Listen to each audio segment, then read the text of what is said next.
morning, folks. We're here in Barrington, Illinois for the second round of the Illinois Class 8A state playoffs. My name's Andy Diedrich, alongside my good friend and colleague, Bob Bilsaway. We got a great matchup for you.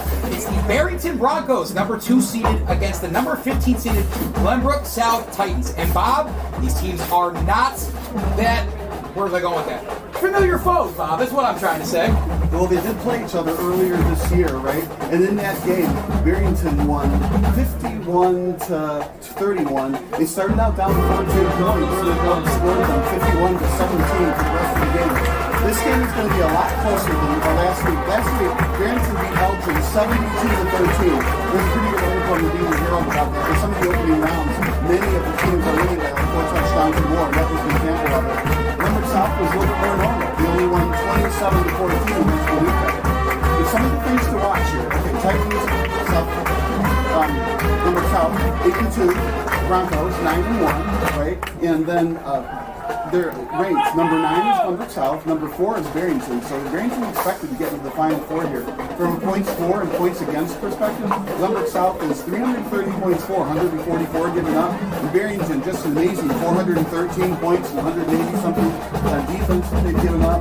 Barrington's averaging 41 points a game, Glenbrook South 33 points a game. But we expect this game to be a lot closer. I got my prediction. What do you think?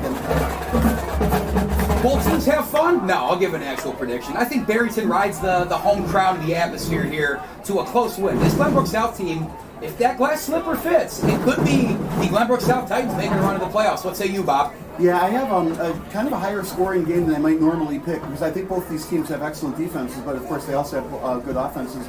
I'm going to say I think it's going to be a higher scoring game. 28-21 is what I'm thinking the final would be. A safer prediction would be 27-20. Maybe they'll miss an extra point. Somebody will go for 2. Maybe somebody will get 2 field goals. But I'm going to go with 28-21. Two solid teams taking the field now. Barrington has outscored their opponents 258 to 74 over the 6-game win streak that they're on. Glenbrook South on a solid run of their own, multiple games in a row, as Bob mentioned, that 27 to 14 playoff win against Manuka last week. And it is the Titans that won the coin toss and elect to receive. What else can you say about playoff football, Bob? Great to be here in Barrington on a chilly night that still is pretty warm given the November weather we usually are used to. Well, it's 54 degrees, but it feels a little bit chillier. And, of course, there was a little bit of a rainstorm that went by at 7 o'clock, so the field's going to be slick. It's 54 degrees, kind of a deluge for about 10 minutes there. And it's, the PA's announcer just announced 53 degrees, right? So, and then this is to get to the final 8.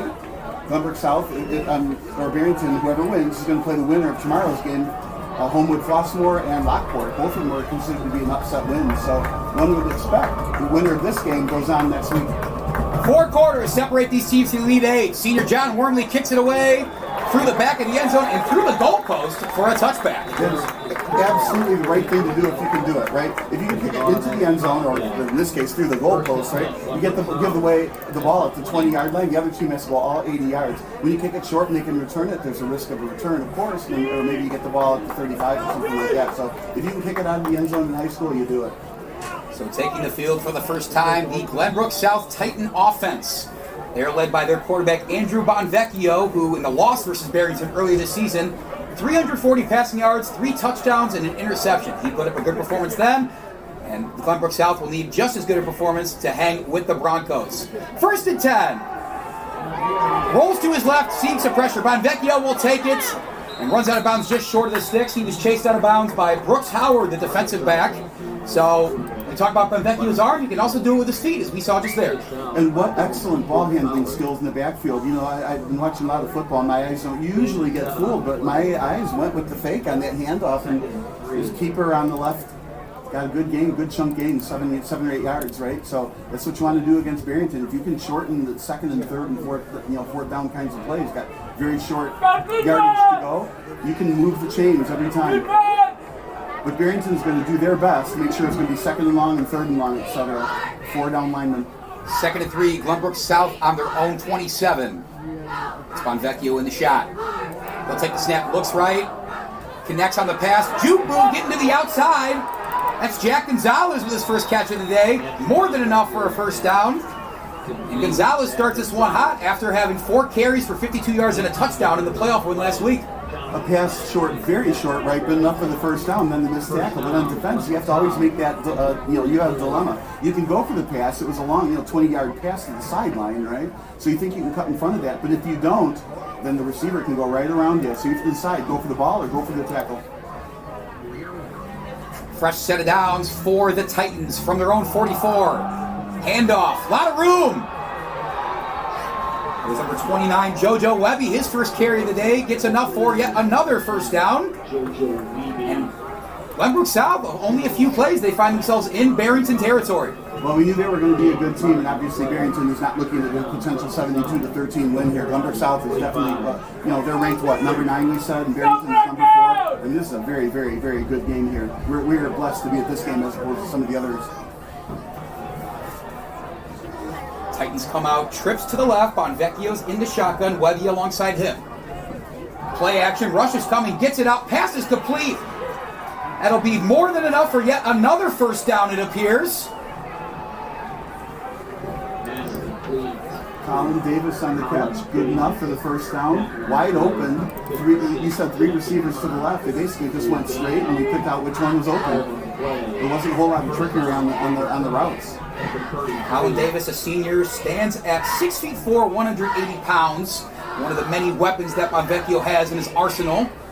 We will see if the Titans keep it through the air on this 1st and 10. This time it's another give to Webby. Found some room up front, and this offensive front of the Titans seems to be pushing back a very strong and burly Barrington Broncos interior defense. And again, same thing as before, they gave those 8 yards, those big chunk of yards on first down. So what that does, that keeps the running game in play action in the game, and of course, Bonvecchio is good at running. So Barrington right now is on their heels with the diversified offense that Glenbrook South has. Glenbrook South has to be absolutely ecstatic on this opening drive so far, but of course, it doesn't count until they punch it in. Glenbrook South showing many different formations and looks to this Barrington Bronco defense right now. On 2nd and short, Bonvecchio takes and looks to throw. Giving to him in the backfield is the Broncos defense. He rolls right. Bonvecchio hurls towards the end zone. And it's caught! Are you kidding me? It's Parker Ward, the childhood best friend of Bonvecchio, and part of the 1-2 punch of this Titan offense. Glenbrook South strikes first in Barrington. It makes you wonder, when you said childhood friend, how many times they did that in their backyard, with littler football, maybe when they were in grade school or something. I thought he was going to throw that ball away. With how fast he had to scramble away, number 99, Charlie Ploder from Barrington, was caving in on him in the pocket. Bonvecchio making a phenomenal throw on the run to Parker Ward, who is sure to do even more damage in this one. John Mavrianos to kick the extra point. And this one is wide right. The score stays at 6-0 with 9:33 to play in the first quarter. We expected this to be a good game. Did we expect Glenbrook South to strike first, Bob? I did not expect them to strike maybe first, but not so well. It was surgical in nature. They went down the field quickly. I don't even remember a 3rd down play, right? They just went downfield with chunk yards, and what a great pass at the end. Ploder is Barrington's leading tackler, and you would think that Ploder would be able to run the quarterback down, but obviously didn't. I could have sworn the quarterback was going to throw the ball out of bounds, about as far out of bounds he possibly could. Threw a frozen rope into the corner of the end zone. What a great play. And if he's going to be that escapable for the whole game, and Barrington's got to be a bit concerned after that opening drive. You mentioned Charlie Ploder, the senior defensive lineman and captain, 55 tackles and 3 sacks on the year. Not a lot of those to go around on that Titans' first drive. You have to look at the stat sheet, but I think the next highest tackler at Barrington is like 30 tackles. So that's a huge number of tackles for Ploder. Certainly someone that the Titan offense is going to keep an eye on. And we'll go back to Parker Ward for a second. The wide receiver just made that touchdown catch. In the last game against Barrington, 8 catches, 143 yards, 2 touchdowns. He's well on his way to another masterful performance, it seems. Now we'll see if Glenbrook South can kick an extra point on the kickoff. And Barrington can start at the 20. The ball at the 40-yard line, and the strength of these kickers, anything is possible. It's going to be the junior, John Mavrianos, will boot this one away. Low kick is touched. Ball's loose. Barrington smart and pouncing on that before, because that's a live ball, Bob. That could have been grabbed by Glenbrook South for almost an unintentional onside kick there. Well, and that's kind of the play, not exactly, of course, but kind of the play that happened to the Bears last week, right? On the onside kick, it hits a guy in the toe, and they didn't expect it. Now, obviously, here he was trying to field it like a shortstop. It's hard to field a football like a shortstop. It bounces all funny. So, nice kickoff. But now, here's what we were talking about. If they put it in the end zone, the ball is at the 20. If they do what they did, the ball is at the 37, but they had some chance to recover it. 1st and 10 for the Barrington Broncos. Quarterback Luke T-Pass will hand off to Lamar Osterhus. Tries to set the edge, gets another juke, and gets some extra yards to the end. He's pushed out of bounds for a solid. Looks like he will have enough to already move the chains on their first play of the game. Just barely, but absolutely enough. It seems like in high school games, and even in the playoffs, they're not giving him the first. So he's a couple yards short, looks like. I spoke too soon. A 9-yard run from Osterhus, still very impressive from him. Yeah, I thought he was going to give him the first down anyway on that. And that's what they're generally generous at moving the markers. They don't want to measure it. They just say, okay, close enough. T-pass play action, caught left side. Brought down by a trio of defenders. Boy, more than enough for the first down on that play, and frankly, kind of wide open. So Glenbrook South has to look at that play and say, I've got to cover him. So Luke T-Pass, the first-year starter and the senior, his first pass of the day is complete to Austin Coles, the junior wide receiver. Barrington looking to play with pace. They'll play with trips to the right on this 1st and 10. T-Pass looks, once again connects. Now Barrington, it's only about 2 or 3 yard gain on that, so Glenbrook South doesn't mind giving up that pass short like that and then make the tackle, because that's nothing more than like a 2 or 3 yard running play. So it's not second and short, but of course they gave up a couple of yards. But I think Glenbrook South is going to let Barrington have that play all day. Luke T-Pass is a name to be reckoned with for this Barrington offense. We'll get back to him in a moment as he hands off to his running back Osterhus, stuffed at the line. Maybe got a yard there. It looks like Barrington will play this 3rd and medium from about 6 yards out. Yeah, we can't be fooled by a little dial-it-down on the far side. It went from 2nd down to 4th down, and the reality is it's 3rd down. But I like it because it's lit. Anyway, but that's what we were talking about, Glenbrook South. Okay, they gave up a couple yards on the pass. They gave nothing up on the run, so it makes it kind of an important play here, 3rd and about 7. And, of course, Barrington has to think ahead. If we don't make it, are we going for it or are we punting? We're down the score. Less than 8 minutes to go in the first quarter. Glenbrook South leading 6-0. T-pass all the time in the world. Airs this out. Deep far side. Incomplete. The flag is thrown. Incredulous at the call. Adem, the senior defensive back for Glenbrook South. Looks like this one is going to be PI on the Titans. Yep, pass interference. It looked to me like the Titans defender was running and pushing the Barrington receiver so they couldn't get into the place to catch the ball. So, you're impeding the progress, and it wasn't looking back to try to make the catch either. So this should be a 15-yard penalty from line of scrimmage. First down. That is indeed what our head official signifies. A lot of cheers from this Barrington fan section in front of us. We'll go back to talk about senior quarterback Luke T-Pass for a second.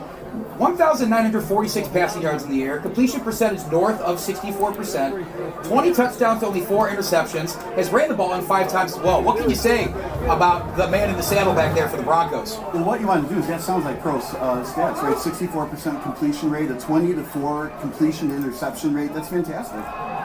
This time T-Pass will hand to Osterhus. And the sophomore gallops for maybe 3 yards. Osterhus, another solid contributor for this Bronco offense, over 1,000 yards rushing on the season, average of 7.5 yards per carry, and 19 touchdowns. Didn't you say he had 4 touches last week and 3 touchdowns? Going back to the last playoff game that Barrington just played in, Osterhus, 4 carries, 66 yards, 3 touchdowns. That's phenomenal. He scored the ball 75% of the time he touched the ball. And it wasn't like, 1 yard plungers. Osterhus gets again, this time a bit of a hole, but that second level of the Glenbrook South Titans crashing in to stop him for a short gain. Now 3rd and something here, 3rd and 5-ish. So you feel like at this point, now you're closer to the end zone, so you're thinking toe down territory. But Osterhus, what you see instantly when he gets the ball is his speed. Obviously a cutback ability, so if you're going wide, you have to figure out which hole he wants to cut into, right? That was kind of more of a dive into the middle. We'll see a lot more of him, but very, very fast runner. Linebacker Rowan Lindsay with the tackle there. He had an interception last week in the playoff game. Feeling some pressure, T-Pass dumps off Osterhus. A lot of room for side. Can he make it in? Yes, he will! Touchdown, Barrington Broncos!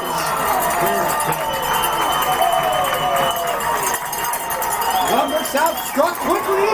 Barrington with an immediate response. An extra point here can put them up 7-6, Bob. Or you could say for some of the people that the score would be 6-7. The looks that Bob just got in this press box, folks, I wish I could convey them through words. On to kick this extra point for Barrington. And this one is through the uprights. 7-6 is the score. Get your mind out of the gutter, Bob. Who's that a gutter? I'm just kidding. So see if we get a kickoff again where it goes out of the end zone and then Glenbrook South starts from the 20. So far, it's as if everybody gets the ball, everybody scores, so the offenses are humming. John Worley putting the extra point through there. It'll also be the one singing away on the kickoff. The last game we saw between these two teams, 82 combined points. We have 13 in the first 5.5 minutes.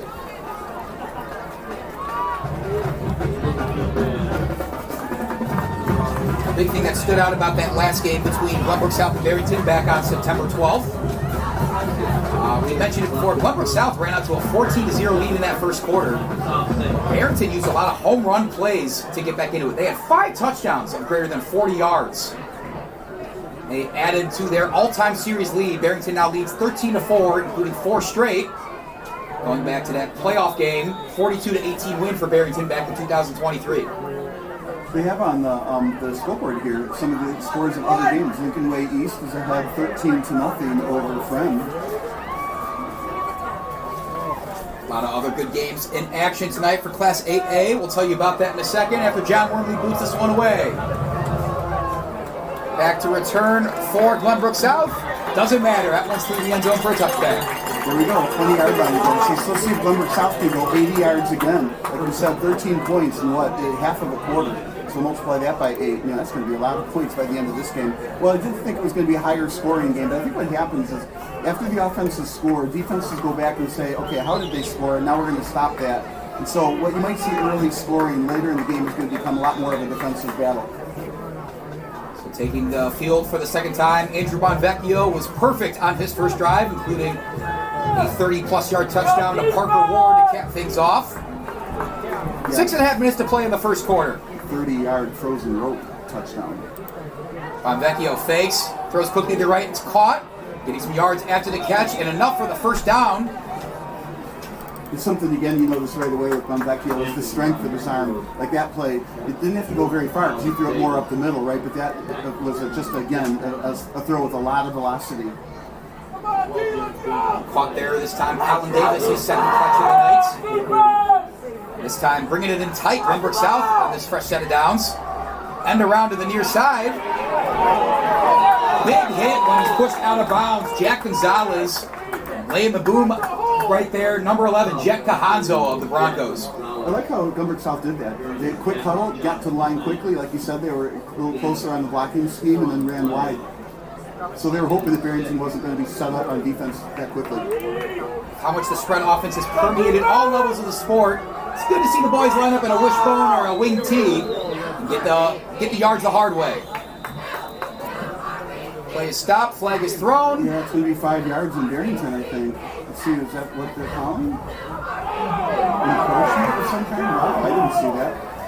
But that makes it, what, 2nd and 1 now. Now, here's an interesting thing. Okay, if you're Glenbrook South, you had a play called for 2nd and 6. Now, do you change the play call to a 2nd and 1 kind of a call, or you just run the play that you had with the 2nd and 6? They did re-huddle, though. Some teams like to take a shot on 2nd and short. We'll see what head coach David Schoenwetter cues up for the squad. And it looks like the Glenbrook South Titans might be giving those 5 yards right back. We have the crowd right in front of us here in the air. False start. We didn't have to guess. The crowd knew.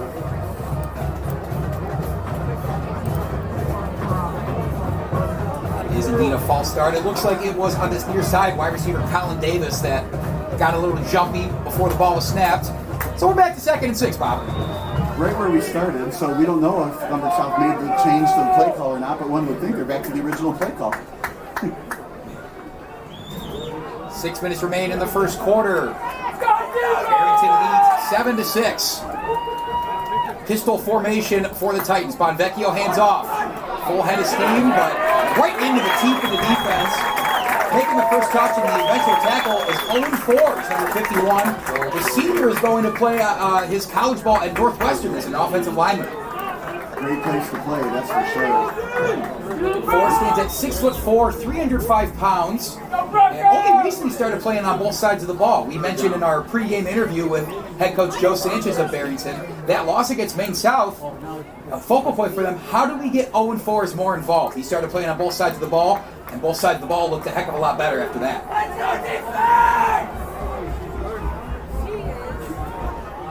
Glenbrook South. Bonvecchio will roll right. A lot of space in front of him if he chooses to run, and he will. Sets the edge and gets 2 yards past the sticks. Bonvecchio doing with the feet early as well with the arm. Another Titan first down. Very, very elusive. So Maine South is in the same bracket as Barrington and, of course, Glenbrook South. So if everybody, the favorites, continue to win, you're looking at Barrington or, of course, Glenbrook South would play Maine South, and the winner of that game would likely play Mount Carmel. We'll certainly take a look at the 8A bracket once we have some downtime here. A lot of great teams remain. Illinois is such a talented state for football, especially in this hyper-competitive class of 8A. For now, it's Bonvecchio faking the screen and going deep for Parker Ward. A little incomplete. Great coverage there from Barrington. Excuse me, that pass was intended for Jack Gonzalez on this near side. Yeah, that one was well covered, 2nd and 10. And that's the trouble when you go downfield. It does two things. It spreads the defense out, so the next play you can throw it short because they got to respect the deep receiver. But the problem then it brings when it's not complete, it's 2nd and 10, 2nd and long.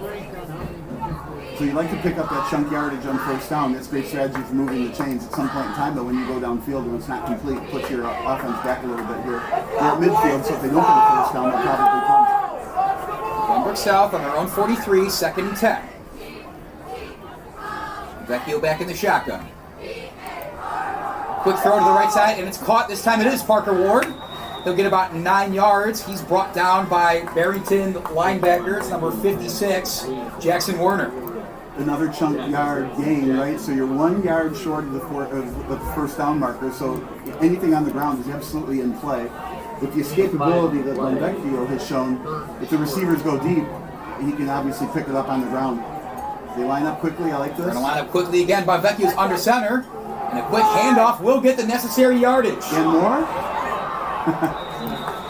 Look down to check who it was, and JoJo Webby maybe pay for it, I guess. Another 10-plus yard run from Webby, who's only had a few carries here. It's probably averaging close to 10 yards a carry, Bob. I like their offense the way, in this case, they put the center and 2 receivers out, then the rest of the line came running up, and they ran the play right away before Barrington can really figure out what's up. I like this offense. They're going to run it again, this time straight up ahead. It's 17 Jonas Wang. Not as many yards as Webby's last run, but still, to be in that tight formation, run the play quickly, it's a 6-yard gain to set up a 2nd and short. Right, and by continuing to gain these chunk yards and first down, the running game is still in play, and Bonvecchio is just a terrific, strong arm. David Schoenwetter, head coach of Glenbrook South in his 10th year.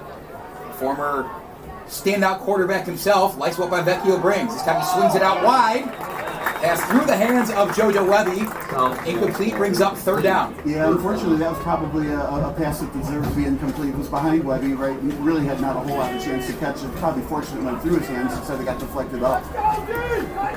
So the extra point was good. Lincoln Way East 14-0 over Palatine. Lincoln Way East and Palatine, of course. Lincoln Way East, the 9th seed there. Palatine, the 25th seed. Most people expecting Lincoln Way East to take care of business there. It sure seems so in this first quarter. We'll also keep you updated on Lions and Fremd once that kicks off shortly at 7:30. For now, 3rd and 4. Bonvecchio back in the shotgun.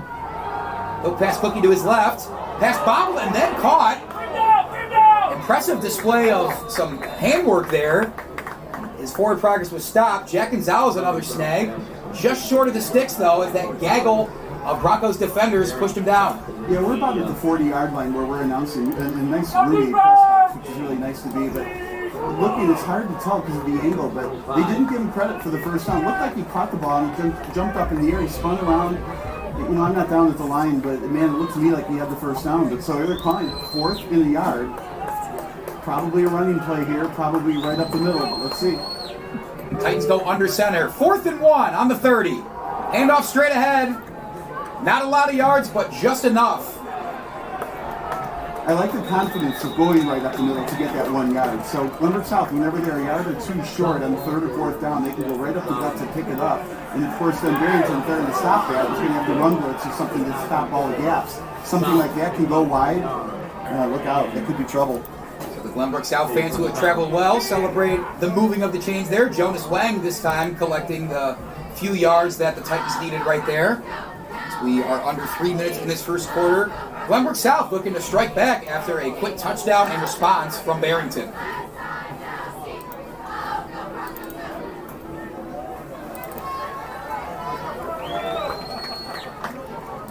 This time in the backfield with Bonvecchio as Paniakos. He gets the carry. Left side, he swallowed up. First to tackle him, number 90, Cameron Shields, the senior D lineman. Yeah, swallowed up is a good term for it. Went left tackle to the left and just didn't go anywhere, really. Okay, so they gained 2 yards. 2nd and long, that's the stop, the semi-stop that Barrington needs. Hopefully can push Bonvecchio back a little bit. Make it a little tougher to pick up that first down. Glenbrook South has been moving the chains essentially unmercifully. Not moving it as quickly as the first drive, but moving it regardless. This time, end around. Jack Gonzalez once again. Barrington led it all the way, making the tackle for loss. Jack Cahanzo flew in through that gap.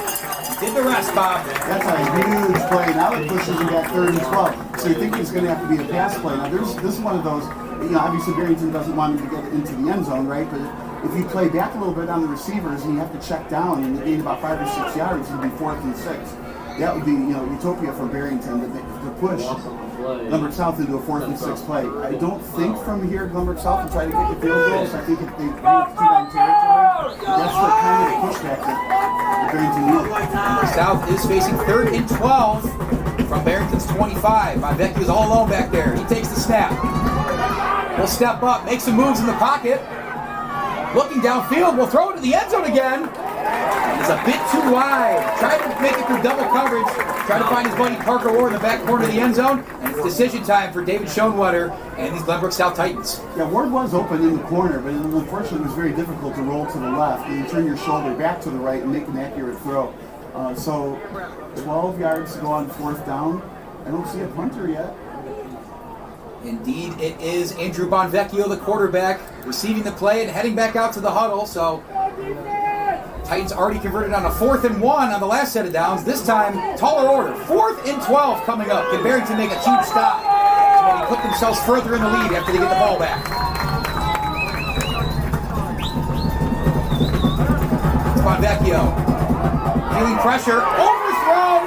Turnover on downs.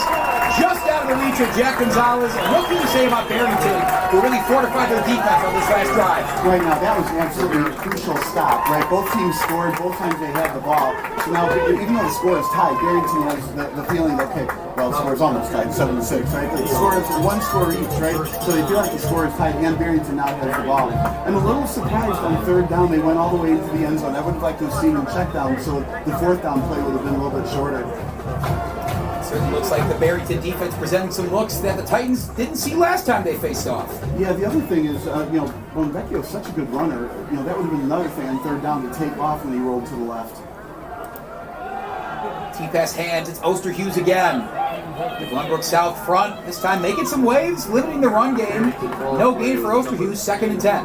That's what I had said earlier. I think as the game wears on, you're going to find that the defenses are able to adjust to the offenses from both teams. I think as the game wears on, the scores won't be racked up quite so easily. 21-0 Lincoln Way East. They're rolling. Lincoln Way East having their way with Palatine so far. Much different story here in Barrington. 7-6, the Broncos lead. We're under 30 seconds of the first quarter, probably the last play of the period. T-pass, high snap. Backside is drilled, gets the pass off somehow, and coming in like a speeding bullet, very much fired up, is number 24, Rowan Lindsay, who had a tackle for loss in the last drive, an interception last week, and nearly took the head off of T-pass there. What a great tackle and perfectly legal. Came in, led with the shoulder, but like you said, speeding in like a freight train. Knocked him over, 3rd, and, well, the ball was incomplete. Did a great job getting rid of the ball where the referee wasn't going to call intentional grounding, because that was absolutely thrown out of bounds. I didn't see a receiver anywhere near. 3rd and 10. Luke T-Pass stands at 6'3", 205, but still, with Rowan Lindsay running in at 6 foot, 180 pounds, I think anybody's going to be hurting after that one. Yeah, big guy. T-Pass in the shotgun again.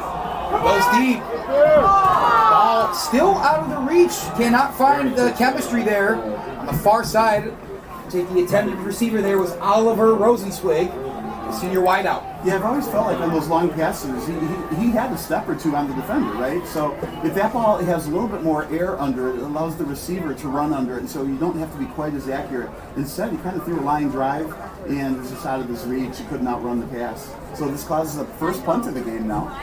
First punt of the game comes in the waning seconds of the first quarter. Barrington unable to generate any offense there. On the punt is number 9, Owen Cook. Sends one into the night sky. Over to return is Maurice Smith. The ball will trickle down. Barrington will snatch it up, and Glenbrook South starts the drive at their own 22. That was a nice punt, absolutely worthy of an 8A team. I always wondered sometimes on these punts, can't you find somebody on the soccer team to punt for you? But this was an excellent punt. One would think. And that was Owen Cook, who's listed as a wide receiver. He's got 573 receiving yards and 7 touchdowns this year. He's also got a completion that he had on a fake punt when they played Palatine a couple weeks ago. So Owen Cook can do it all for this Barrington Bronco team. Certainly see more of him once they get the ball back. But for now, Glenbrook South takes the field. Andrew Bonvecchio back in the shotgun. It's an early movement on the far side there. I don't know if I was necessarily them jumping early on the false start or if the center just forgot to snap the ball.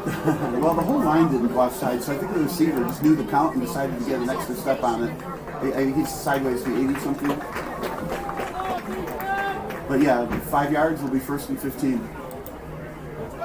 How crucial is that? Penalties always kill a team, Bob, but when it's the first play of a drive when you're trying to respond after a pretty heavy scoring first quarter, how much does that give the detriment to your offense? Well, it's huge, especially when you're deep in your own end zone or your zone, because you don't have the 4 downs option, right? And that's why sacks are counted so revered in the NFL, because every time you get a sack, you've essentially stopped that drive for the opposing team. Right now, it's real hard to pick up first down when it's 15 yards away. On the other hand, Bonvecchio is really good at running. Breaking out of the pocket. So you can pick up a lot of yards at 1st and 15 on this passing down. Barrington defensive line is hungry to get him. This time, though, he hands off. And breaking his way, finding some room in that tight space. This time it was straight ahead to Colin Davis, who's gotten his name in the stat sheet a couple times tonight. Yeah, nice run up the middle. Got about half of those 15 yards back. So second and what looks a lot more normal, 7, maybe 6 yards to go. That will do it for the first quarter from Barrington. 2 quick touchdowns started this one off. Some defense paving the way for now. Right now, your score at the end of the first quarter. Barrington 7, Glenbrook South 6. You're watching the IHSA playoffs on NFHS Network. High school sports fans, relive your favorite moments. Just click the shopping cart below the video player to get your digital copy today.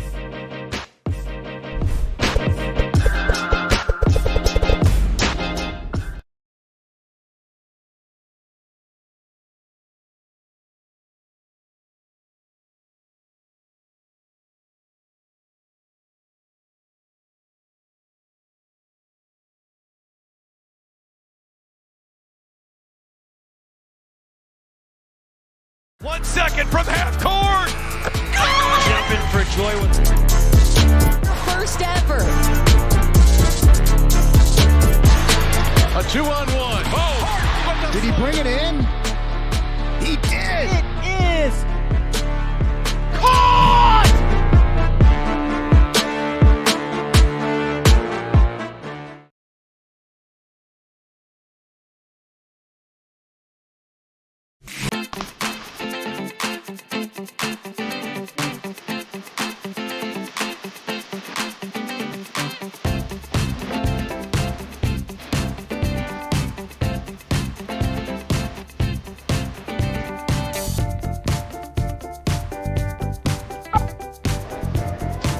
Back here in Barrington, 7-6, the Broncos lead the Glenbrook South Titans. Looks like we're going to have a little more time to talk about this game. We'll have another pre-snap penalty, and it looks like this one is going to move Titans back again. Yeah, we've got a lot of those. I mean, what, top 8 teams in the state with a lot of laundry coming out on the field. We're moving back 5 yards, second and 11 or 12. So first and 15, now about second and 11. Well, they're kind of going in the right direction after the first one. First 2 drives of the game made it seem like it was going to be a shootout here, Bob, but it looks like this one settling in to be more of a straight-up playoff football game in the state of Illinois. You couldn't have said that better. This is the looks and feels of a playoff football game. 7-6, 2 very, very good teams hammering it out, feeling each other out, trying to figure out what works, what doesn't, and how to stop what has been working. Now second and 11, taking a snap on Vecchio. Rush is coming, throws a laser to that far side. Hauled in, Parker Ward. Ball came out. Ward was either out of bounds, down, or both. So third and reasonable now. Solid play there from the Titans. So they've had to overcome 2 5-yard penalties on this one set of down. So if they can convert on this third and about 4-yard line, Glenbrook South has to feel like very, very good about the game. They keep moving the chains. Now they're moving this time. So third and 4, a pretty important play to also at the same time, because if they don't make the first down, they're not in the spot where they want to go for it on fourth. The referee deciding, let's wait a little longer before you run this next play. You have a stoppage, not exactly sure what it's for, either changing spot or seeing an indication of a timeout. Where do you want to go for dinner tonight? What do you think? Go there? No, let's go here instead. Bob Bilsaway, everybody. He's very good at the referee impressions. That's it. This is when you say don't quit my day job, right? I think we're going to keep you out of broadcast, believe it or not. I think that's okay. So after some discussion, it looks like the pass was ruled incomplete on that far side. It was originally Bonvecchio connecting with Parker Ward. With them moving back, it looks like there may have been a holding penalty as well. I think we need some clarification here. It looks like we're going to get it from the referees. Well, it looks like what is it, 10-yard penalty? So maybe it was something nothing more than the holding call. Now the down marker shows second down and more than, it looks like about 20 to go. So I believe it's a holding penalty that is moving back the Titans here. Second in a country mile. Bonvecchio trying to answer. They throw the screen pass. Daylight cutting left. Look at JoJo Webby go. He's brought down, but now the second and 20 becomes a third and 4, right back where we started, Bob. Webby had fantastic field vision. He got the short pass to the right. The linemen were rushing the quarterback. That was well done. The receivers went deep, leaving him all by himself in the kind of the right side of the field. Saw the defenders in front of him cut back to the left. I thought he could have gone all the way to the house, but Barrington did a great job closing up that, that cutback to the left side. But what a fantastic run, terrific vision. But now we got third and 6. Kind of like no fireworks. And this is 20 yards worth of penalties on this one set of down. Third down, 6 to go. The Titans salvage this drive after self-sabotaging with penalties. Bonvecchio looking. He'll be brought down for a sack. Barrington sent the rush, and made Bonvecchio pay for it. In there on the sack, number 56, Jackson Werner. So Glenbrook hung in there with those 20 yards of penalties, and so finally they couldn't hang in there anymore. So they got the sack, everybody had to give up the ball. But Barrington has to be somewhat concerned that, with 20 yards worth of penalties, it still came down to third and 6. So Glenbrook South, even though they're giving up the ball here and punting it, down the point, their offense still is not exactly sputtering. Not quite the fireworks we saw early in this one. We've quite literally flipped the script from that to more of a chess match here. This time we'll get a timeout taken by Glenbrook South. They want to talk some things over before this fourth down. And we're going to talk some things over here in the press box. 10 minutes, 13 seconds left to go in the second quarter. Barrington leads Glenbrook South 7-6. You're watching IHSA Football here on NFHS Network.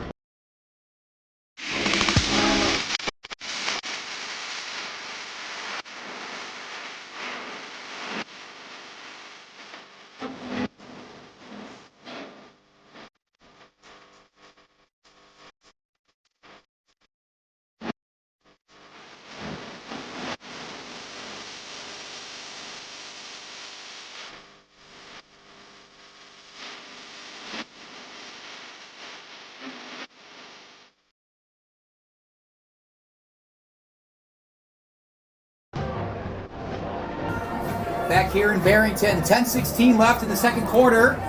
Touchdowns from both teams, but an extra point from Barrington puts them up 7-6. Punting it away on 4th and 12 will be the Titans. Moving back, receiving this one, muffed! The Titans will recover, it appears. There's a scrum for the ball, but I believe the Titans coverage got to it first, and they did! Boy, that bounced off his shoulder pad. When he was receiving the ball, it looked like he went up too far. He should have backed up more to be able to catch it more in the breadbasket. So he kind of caught it high on his shoulder pads. And, well, if you've ever tried to catch a football high in your shoulder pads, you know, they're hard, right? The football just bounces off of it, and that's what happened there. Simply misjudging. So that was a huge game, potentially game-changing play. It would have been Barrington's ball around midfield, but now Glenbrook South keeps the ball, and if they can continue to move those chains without penalties. Barrington had 2 returners back there. I know one of them was number 5, the senior Zishan Roshanali. Not sure if that was hidden off the pump. We'll take a look at that. Either way, the result is disastrous for the Broncos. The Titans are going to have a fresh set of downs close to midfield. And Bonvecchio's back in the shotgun. So start this drive for his team. Bonvecchio feels the pressure on the backside. Escapes! Can't escape it fully though! Second straight play with a sack.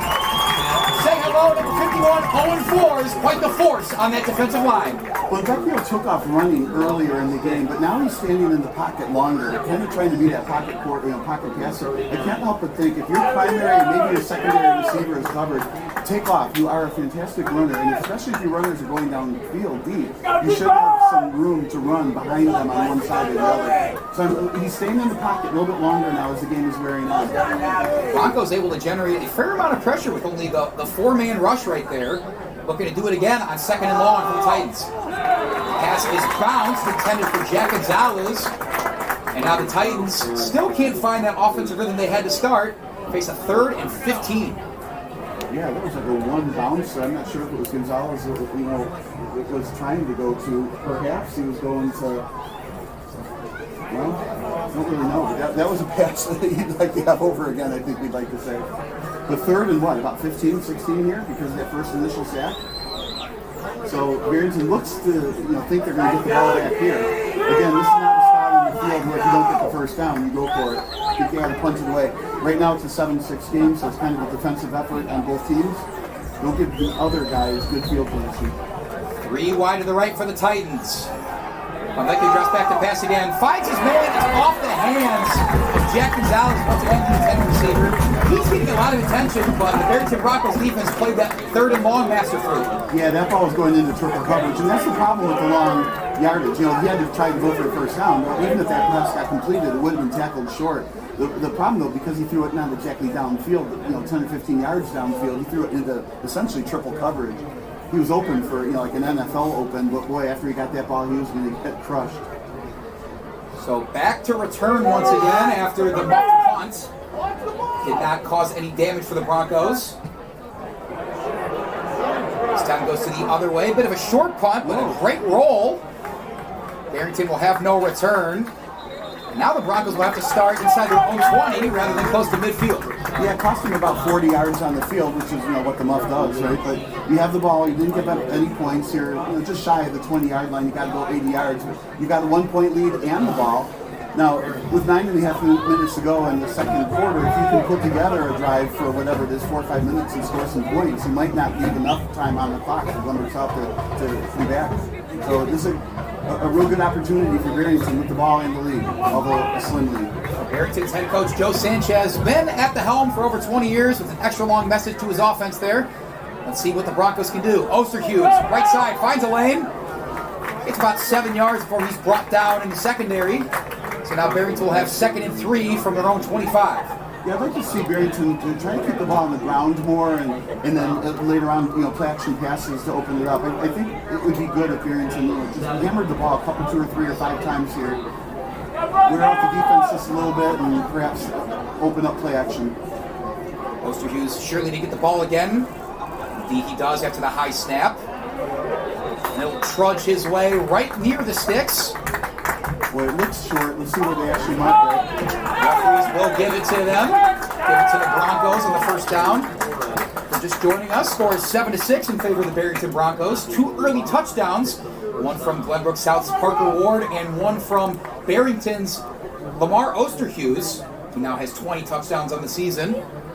That is pretty phenomenal. Of course, 3 of them were against Elgin, right? That is a sophomore making these numbers, of course, folks. But the most important stat in this game is the missed extra point from the Titans, which gives us this 7-6 score. 1st and 10 for the Barrington Broncos. T-pass will hand again to Lamar Osterhus. Not as many yards as he'd like there, but again, probably averaging close to 5 or 6 yards a carry. Gotta like that if you're Barrington, who's still struggling to get some offense going. Yeah, I think it was Tony Romo one time on TV when somebody missed an extra point. He was saying something like, those missed next extra points never come back and bite you in the end, does it? And of course he was sarcastic about it. Of course they do. So that 1 point could loom big as the game wears on.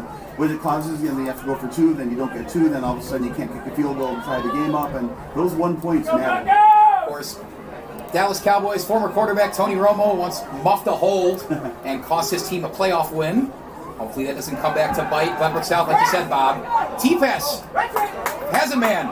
Beautiful juke move near the sidelines. Some masterful moves from Austin Cole in his first catch of the night. They'll get a first down and perhaps some more after some help from the Glenbrook South defense. Fixing a penalty flag was thrown. Yeah, he fought like heck to get that extra yard. So we're right here at the yard line. I'm like at the 38-yard line. You're like at the 36-yard line. The ball is right now at the 39-yard line. So we've got a great view. He had to fight like heck to get that first down. I didn't see a flag. So no penalty flag. Thought I saw a late hit flag go up, but either way, it's still a fresh set of downs for the Barrington Broncos. They will bring it out to the wide side. Some room out there, but great open field tackle. Adam takes down number 21. That's Armani Body. Well, he read that play perfectly and was on a mission. We'll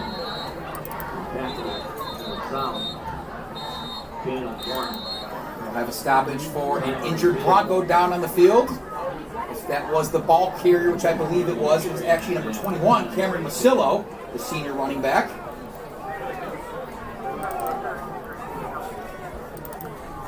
Trainer's coming out to check on him. And we will step aside as the trainers check on Masillo. 7-6 here in Barrington. You're watching IHSA Football on NFHS Network.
Hey, conductor, how about something new? You played this last year.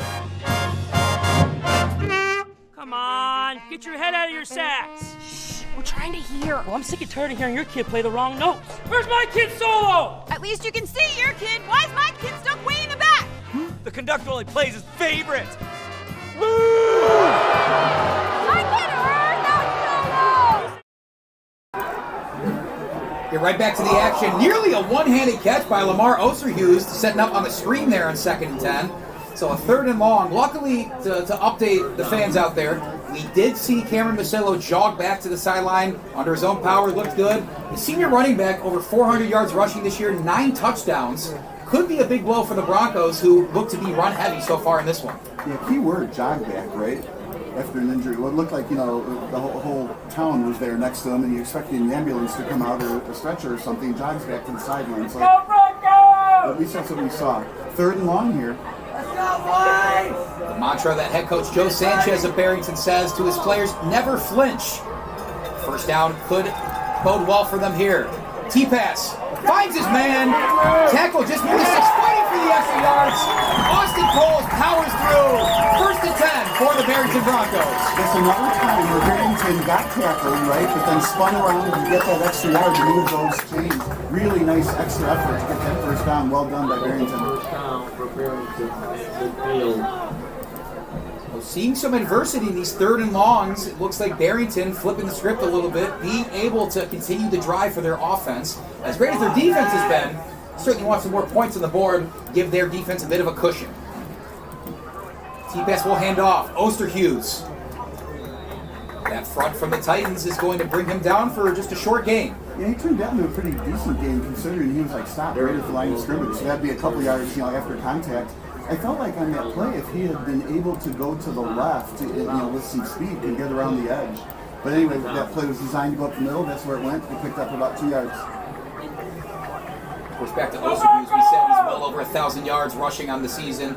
The sophomore's got 20 touchdowns now, only 1 fumble. He will not get the call here. T-pass, looks deep, has a man! It's caught! Buckstone draws into the end zone! Barrington's on top again! Touchdown Broncos! That should go on everybody's highlight film.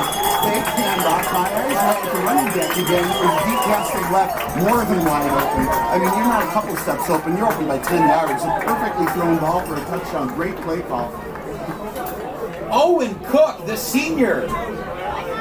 His 8th touchdown of the year comes at a big time in this second-round playoff matchup. Another big extra point here if it's punched through. Will put the Broncos up 8. John Minley does just that. 14-6, Barrington leads with 5:44 left in the first half. We're going to take a short break, and you're watching IHSA Football on NFHS Network. What rhymes with great? Participate. Where does greatness start? Here, in the classroom. On the stage. In the pool. On the field. Where will your greatness take you? To better grades. To more friends. Be great. Participate.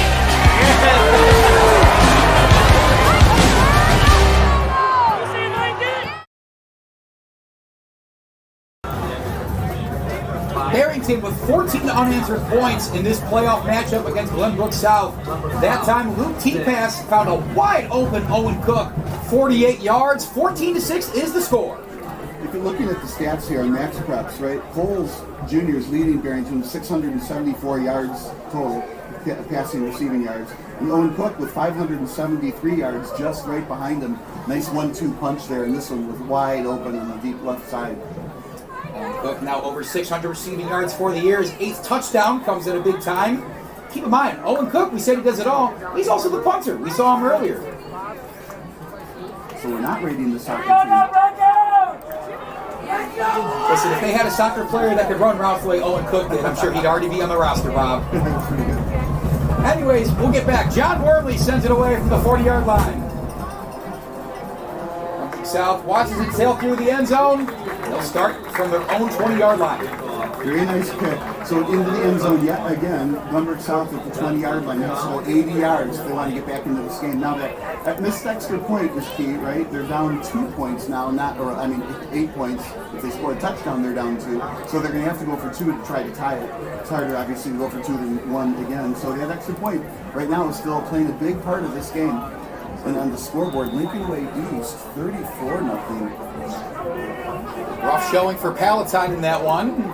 Keep you updated as we see a fit there. Under 6 minutes left in the first half here. Bonvecchio's back in the shotgun, looking to answer, but some more pre-snap movement means he's going to have a longer field to march his team down to.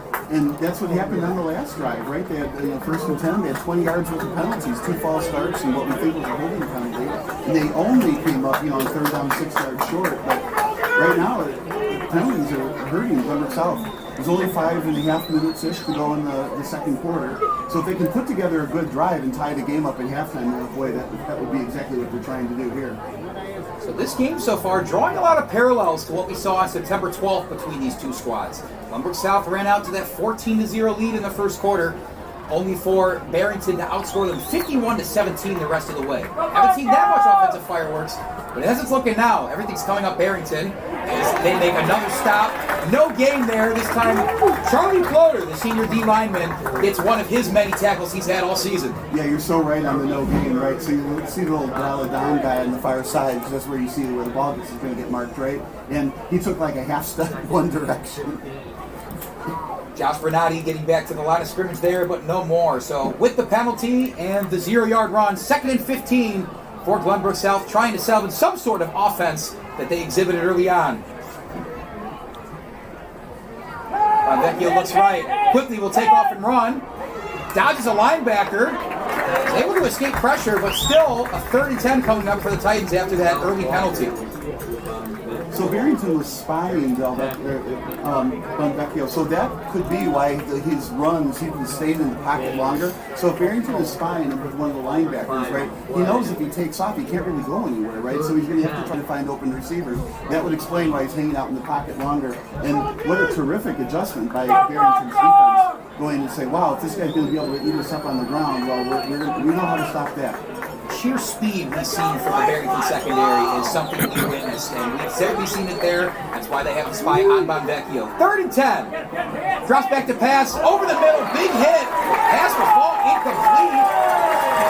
Glenbrook South wants a flag. No laundry on the field. That time, unable to haul it in after the big hit. John Lawrence. So decision time here for Glenbrook South. They do send out the punt team. Thought we might see a bit of a gamble there from the Titans, but it looks like Barrington's going to receive the ball back, up a score. That ball was perfectly thrown right down the middle, right? But there wasn't a whole lot of separation between the receiver and the defender. The question becomes, did the defender hit the receiver in the back before he had a chance to catch it? I kind of like the no call, but it's 4th down and it'll cause a punt. We saw some struggles with receiving the punt earlier from Barrington, that muff punt.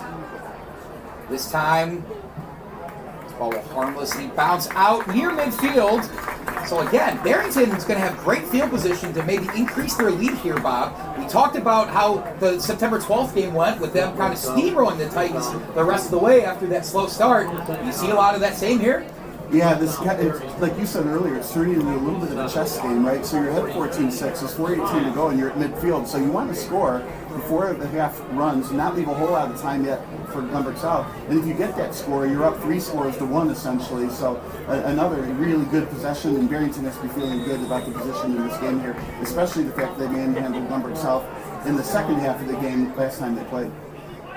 2-seeded Barrington Broncos, quarterback by Luke T-Pass, who miscommunication on the handoff there is going to have to take it himself. Is able to muster a couple of yards, no more than that. So it'll be 2nd and 8 from the opposing 45. It did appear to be miscommunication. Sometimes they get into that spot and it's like a quarterback draw, and quarterback pulls the ball down and then runs. But that time it looked like receiver was supposed to run X and he expected Y, and that's it. I'm running. But the little timer, ended in the quarterback's head, and then decided to go ahead and run rather than stay there and look for other receivers and then get sacked. So it was a couple yard gain on that, but we'll say broken play. T-Bass is a senior, is in his first year as starter, but has grown immensely and shown great maturity all season. He'll throw again on the bubble screen, a bit high and through the hands. It was Vince Costa that wanted it there. Now we get some extracurriculars. Glenbrook South sideline is incredulous that there wasn't a flag thrown. I didn't quite see what happened, Bob. Were you looking on that far side where the extracurricular activities might have been taking place? Yeah, the problem is I saw the commotion, and it really does look like there was a late hit by a Barrington blocker. So that's what Glenbrook South is reacting toward. And what I like, though, is they got up and hoped that the referee threw a flag rather than retaliate. Now the question is, a play like that you can really rile up a team, and all of a sudden Glenbrook South put their ears back and goes after somebody. But that's the kind of play that sometimes can wake up a team. We'll see if Barrington capitalizes on the no call. T-Pass goes through his reads. Ball is caught once again. Say hello, Owen Cook.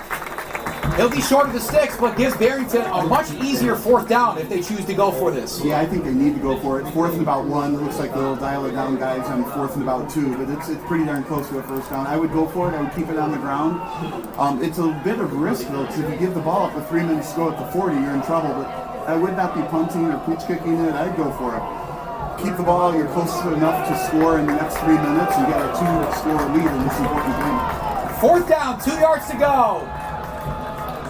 Hard count from T-Pass does not draw any Titans offside. It's amazing how often that actually works. High snap, T-Pass collects, rushes, coming, escapes, he's got room in front of him, and a first down. T-Pass showing some poise in that pocket there. He had a lot of defenders coming right at him. Yeah, he did a great job. I feel like he had one look downfield. If the receiver was open, trying to chuck it right, but I think he had run in his mind the whole entire time. Just go back, find a hole in the gap in the blocking, and then run forward. Went to the sidelines pretty quick. First down, 2.5 minutes to go. Barrington was 5-0 in the Mid-Suburban West Conference this year, clinching their 32nd conference title in history. And sophomore Lamar Osterhus getting the ball there is a big reason why. He was quoted recently that he trusts his guys to help him. Talks about how early in the season he wasn't as aggressive as he is now. He certainly looks aggressive out there for a guy that's well over 1,000 yards with 20 touchdowns on the season. Well, and he's a sophomore too. That's the amazing part. So, he's young, right? And he's going to get nothing but bigger and stronger as he gets older. It's going to be a force in this conference. The myriad of weapons that Barrington has, he's a big part of that. T-Pass throws. Man's open, finding some space with a broken tackle. Fights for the end zone and gets his way in. Austin Coles flex those muscles. Barrington's up big late in the first half.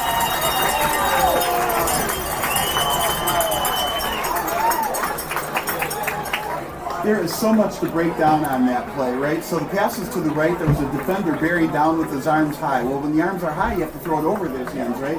Threw it to the right, looked like it could be a questionable, perhaps a pick play on that slant coming on the inside, but it worked out wide open and nobody else is, a safety on that play. Then, at the 5-yard line, he had to drag a couple of defenders to get into the touchdown. What a great play by Barrington, a lot of grit, and a 14-point lead, plus now an extra point coming. So, it looks like we're going to have unsportsmanlike conduct penalty after the play was over on Barrington. Glenbrook South will choose to enforce that on the kickoff, it looks like. So it'll still be a normal distance extra point for number 31, John Wormley. But, Bob, we talked about the key contributors for Barrington. Lamar Osterhus, Austin Coles, Owen Cook. Those are the three names we mentioned first. Those are the first three gentlemen in the end zone tonight for the Broncos. Yeah, there's a reason we keep calling their name, right? Where there's smoke, there's certainly fire. Wormley easily punches it through, increasing the Bronco lead 21-6. We're under 2 minutes to go in the first half here in Barrington. Broncos are up big. You're watching IHSA football here on NFHS Network.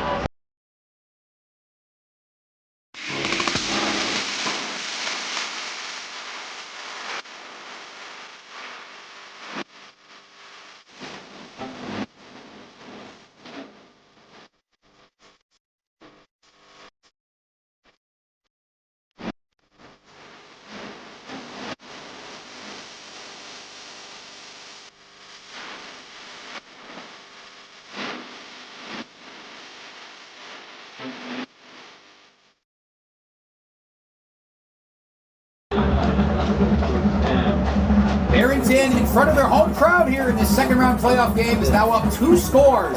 And Bob, we talk about the different weapons of Barrington. How hard does that make it for the Titans and any defense to get a guy on each one of those weapons and effectively stop them for more than a couple drives? Well, that's it. You have to single cover some of those weapons, right? And then when you do that, you have a quarterback who's good, T-Pass, right? And you can pick out which one is on the one-on-one. And in this scenario, there was essentially a 2-on-2 on the right, and arguably the pick play freed up the receiver. There was no safety help on that side, but you can't cover everybody. And then when you start double covering receivers, now you're leaving the running game open, and Osterhouse can burn you. So Barrington doing just a fantastic job on offense here. Now, backed up due to that penalty, we're going to finally get to see a return from Glenbrook South. Looks like we will. From the 25-yard line, kick will be received. Titans have some room on that far side. Trying to break a tackle, but brought down at the 30-yard line. Looks like that was Johnny Turnbow, number 26 of the Titans. Interesting. So they chose to put the yards on the kickoff. The kickoff happened, and so far every time Glenbrook South is getting the ball at the 20. Well, you apply the 10-yard penalty, and they're getting the ball right here at the 30. It's kind of just like you're supposed to. Credit to senior kicker John Wormley. When he's kicking off from the 40, the ball's flying right through the back of the end zone. Kicked off from the 25, still put it down inside the 10. Andrew Bonvecchio, he's thrown a touchdown pass to Parker Ward on the first drive of the game, and not a lot since. See if they can reverse course here. Bonvecchio finds Gonzalez, passes up in the air, and intercepted! The tip drill pays off! Nick Barron with the wacky interception. As crazy as it is, all that matters, Barrington's in the driver's seat. Boy, I want to see a replay on that play. I mean, you want to say you want Barrington to win, but it looked to me like he was hit early, and that ball went flying into the air. And I think that's what the offense is talking to the referees about. Where is the pass interference call? It looked to me like that hit early, and of course that's why Gonzalez didn't catch it. It looks like right now the ball's going over to Barrington. We don't see a flag anywhere. Big break going Barrington's way. With only a minute they have to go. They may get to 28 points in the first half. Turnovers were a big reason that the Titans lost their lead last time they played this Broncos team. Bonvecchio had an interception in this one. This one might not have been his fault, but it's a turnover all the same. T-Pass takes the high snap. Tries to set the edge. He'll be pushed out of bounds here. Yeah, I like what T-Pass has done a couple of times. Okay, that's snap is over his head. So in his mind, he's like, oh, this is a broken play already. That's it. I'm taking off and running with it. And of course, if you're a good quarterback, he is, right? He knows where to run based on what the play call that was made. So when quarterbacks run, sometimes it's not just they're randomly running where they see some green. They're running where they know that the escape route is supposed to be. So he took the escape route, got a couple of yards on it. Strong pistol formation for the Broncos. Play action, rollout, T-Pass, has his tight end in plenty of space and plenty of room for a first down. Flag comes in late from the back judge, catching that pass and having some good yards after the catch, number 88, Thomas Piatek. We'll see if the play stands or if the Broncos are going to get some more yardage to the end of the run. Yeah, I feel like that flag from that direction, after the guy is being tackled, it has to be a face mask. We don't know yet. We haven't seen the preliminary signal. But the pattern sent 3 receivers out to the right, and it wasn't just short, medium, and deep. It was short in the middle, medium on the sideline, and then deep right down the middle. This is coming back. A killer penalty for the Broncos trying to run this 2-minute drill here. An illegal block in the back will set them back from the end of that play. So they'll still be second and short here. But with under 90 seconds left, they do have 3 timeouts. Want to be closer to the end zone as this clock starts ticking. Still subbing on the sidelines. Barrington still making the play call. Probably had to wait and see where the ball was going to be put down before they call the play. So it's second and just a couple. The clock ticking at a minute. Timeouts left. Barrington has 3. Important to note, 3 timeouts. The clock does stop momentarily after a first down. So clock ticks to 59 seconds, and it'll be stopped again from the referees. Timeout Barrington after letting about 20 seconds run off the clock there, Bob. What do you think of that? I was just going to note that. I mean, I feel like if you're going to call timeout in that situation, call timeout before 20 seconds elapse. But, okay, where are they, though? They're at the 25-yard line? Almost the 30-yard line. So they're like the 29-yard line. It's second and just a couple yards. They got a minute, and they still have 2 more timeouts. So even though that 20 seconds they didn't like for it to run down, I think sometimes you have to call timeouts when you are confused for whatever reason. Make sure that everybody's on the same page with the right call, and then go for it. Sometimes if you try to use those timeouts only at the end of the game, and you run a couple of 2 or 3 plays where you're confused, you end up with a sack here and third and a little bit longer, and that's what you're trying to avoid as well. So it's a good use of a timeout in my mind. And Lincoln Way continuing. We may stop updating you on the Lincoln Way East Palatine game. It is 41-0 in the first half. Lincoln Way East, dare I say, this is cutting edge analysis, might be a good team. That's what they pay us the big bucks for, right? So they're going to have a running clock in that game soon, so it'll end quickly. Clock not running here. 59 seconds to go in the first half. Handoff to Osterhus. Does get to the outside after a couple of nifty moves. He gets out of bounds wisely, stopping the clock. 51 seconds remain. Osterhus showing some maturity and some knowledge. It's just a young sophomore. And a speedy guy, right? So those 20 seconds may not matter as much as I think we think they did. In fact, it could go the other way around, right? They score and they won't leave much time on the clock with Glenbrook South. With the abundance of timeouts and the fact that the clock does stop after any first down, even if you don't get out of bounds momentarily, the clock stops. Yeah, so you got 1 more first down to make, plus 2 timeouts in 51 seconds, and you're really not that far away. The way the Broncos offense has been matriculating down the field doesn't look like the time is any concern to head coach Joe Sanchez. What a dagger if they can score here. T-pass will throw it. Hit as he threw. Pass falls incomplete. Thought it might be a fumble for a second, but it is ruled incomplete. Right in the face of T-pass is number 6, Adem. He's been all over the place in the secondary and now getting the backfield there. Yeah, he's blitzed several times. Usually late blitz. It's like, okay, the initial blocks happen. Okay, now let me see where the gap is and let me run in. But he hit the quarterback all, virtually the same time he was throwing it. I think defenses are trained in that spot. Go pick up that ball. Make sure that there's a clear recovery in your favor because sometimes that can be considered a fumble, not an incomplete pass. So now a 2nd and 10 from inside the red zone facing the Barrington Broncos. T-pass will hand off to Osterhus. Cuts back the other way. Still on his feet. Oh my goodness. The moves he's putting on. Osterhus finds his way to the outside. And he will score. Lamar Osterhus take a bow. Barrington's up huge with just 30 seconds remaining in the first half. Absolutely an amazing run. Broke a couple of tackles and some really nice spins. Sped to the outside. You think, well, maybe he'll go out of bounds there or something. Turns it upfield, speeds into the end zone. 27-6, leaving 37 seconds, just 37 seconds on the clock for Glenbrook South. What a highlight film run that was. That is certainly a clip that you're going to see on social media and most certainly Lamar Osterhus' huddle page. What a run from the sophomore. And the extra point coming up here from Wormley. Now makes it 28-6. What a response after a great touchdown that was conceded by the Barrington Broncos. 28 unanswered points. And in front of this home crowd, Barrington's rocking right now, Bob. Yeah, what brilliance shown by the offense in Barrington. It was a great run. Osterhus listed at 5'7", 155. Clearly nimble on his feet as well. We had to guess. I mean, that 40-yard dash route got to be in the low 4s close enough. I always tell players to play in the fall, make sure you play on the track team in this league. It keeps you in shape and helps you. So, you must be on the track team. A myriad of moves. A juke, a spin, a stiff arm. Show the speed and the strength at the same time. He's a magician out there with his 21st touchdown of the year. Keep in mind, this is only the 11th game Barrington's played in. Right. It was those spin moves that got me. I thought he was dead to rights. Both times he spun, he somehow spun out and jumped and got around the edge. Just a highlight film. So one more thing to keep in mind as the Broncos prepare to send this one away. Receiving the ball out of halftime. The Barrington Broncos with this commanding 28-6 lead. So what did I predict earlier? I said 28-21, and that was the final score, not a halftime score.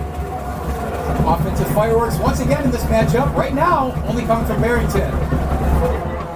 Sent away, John Wormley. Another solid boot, bounces at the 1 and into the end zone. I think we kind of expected that ball to go into the end zone, right? So 37 seconds to go 80 yards. I think it's safe to say it'll probably be 28-6 at halftime, and the question is going to be what adjustments will Glenbrook South make? They started out fantastic in this game, and then Barrington stopped that and call, and I'll raise it 3 more. You do see that at a lot of levels of the sport, where an opening drive for a team with the scripted plays conjured up by the coaching staff goes well. Once things settle in, though, sometimes one team takes the driver's seat and just does not exit, and if that car's going 90 miles an hour, and so be it. Glenbrook South trying to slow things down a little bit. They'll hand it off to the fullback. He'll be brought down for a short gain. Yeah, I think if I were Glenbrook South, I would have aired it out. You've got enough seconds where you can still run it. But are they afraid of the timeouts left that Barrington has to get the ball back? So they got to make sure that the clock does run. So I think what we're going to see is maybe nothing for 14 more seconds. They may have enough time on the play clock to let it run down to 0. I would like to see it one attempt at something downfield if I'm Glenbrook South. Jonas Bland is the ball carrier there. He's had a couple chunk plays. He got about 4 yards there, and that will do it for the first half. So after an early touchdown from Glenbrook South, a beautiful ball from Andrew Bonvecchio to Parker Ward, Barrington is up big after a steamroll, 28 unanswered points. We're going to take a break for halftime, folks. We'll see you shortly, but you're watching IHSA Football on NFHS Network.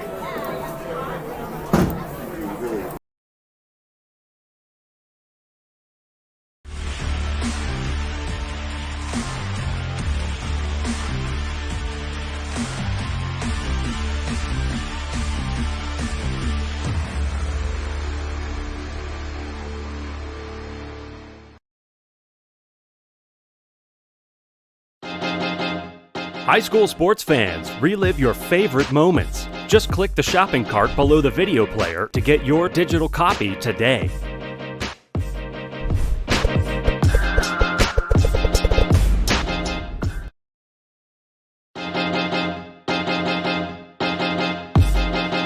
High school sports fans, relive your favorite moments. Just click the shopping cart below the video player to get your digital copy today.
The innocence of youth. Is there anything any better?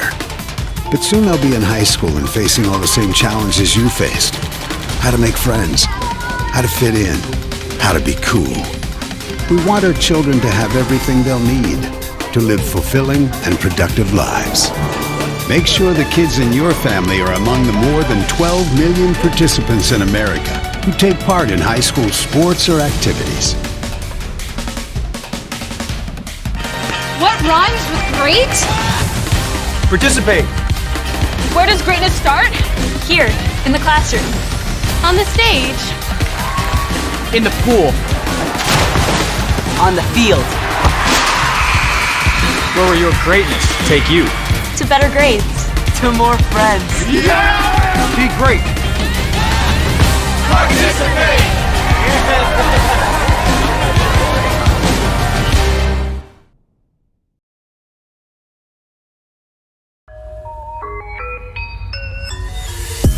This is heart. This is pride. This is community. This is high school football.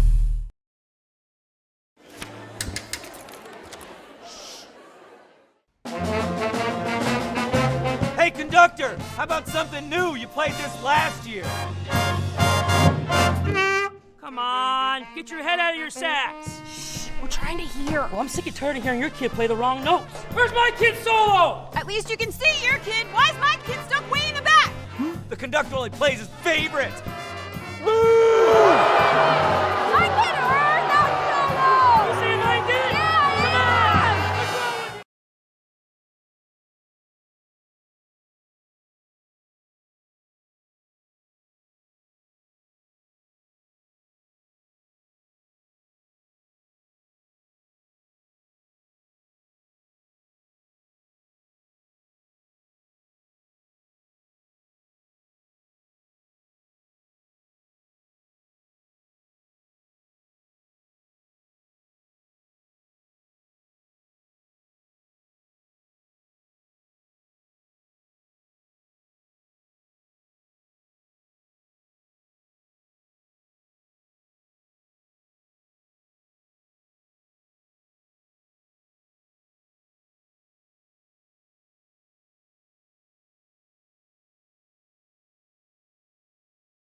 great? Participate. Where does greatness start? Here, in the classroom. On the stage.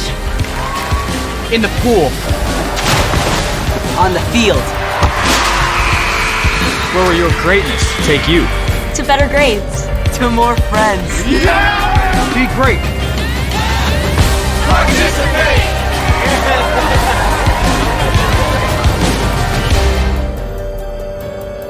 1 second from half court! Jumping for joy. First effort.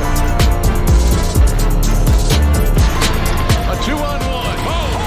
Did he bring it in? He did! It is. Caught!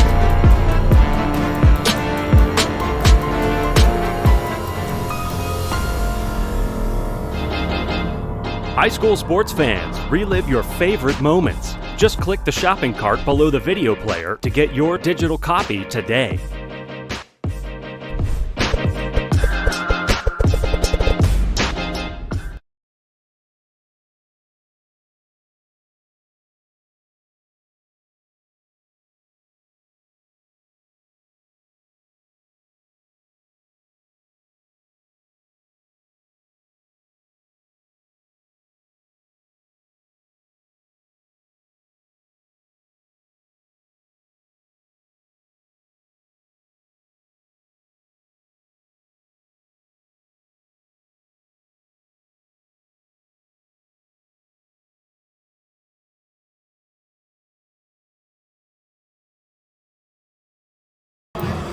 Back here in Barrington, Illinois, we're just about to start the second half of action here between the number 2 seeded Barrington Broncos and the 15 seed Glenbrook South Titans.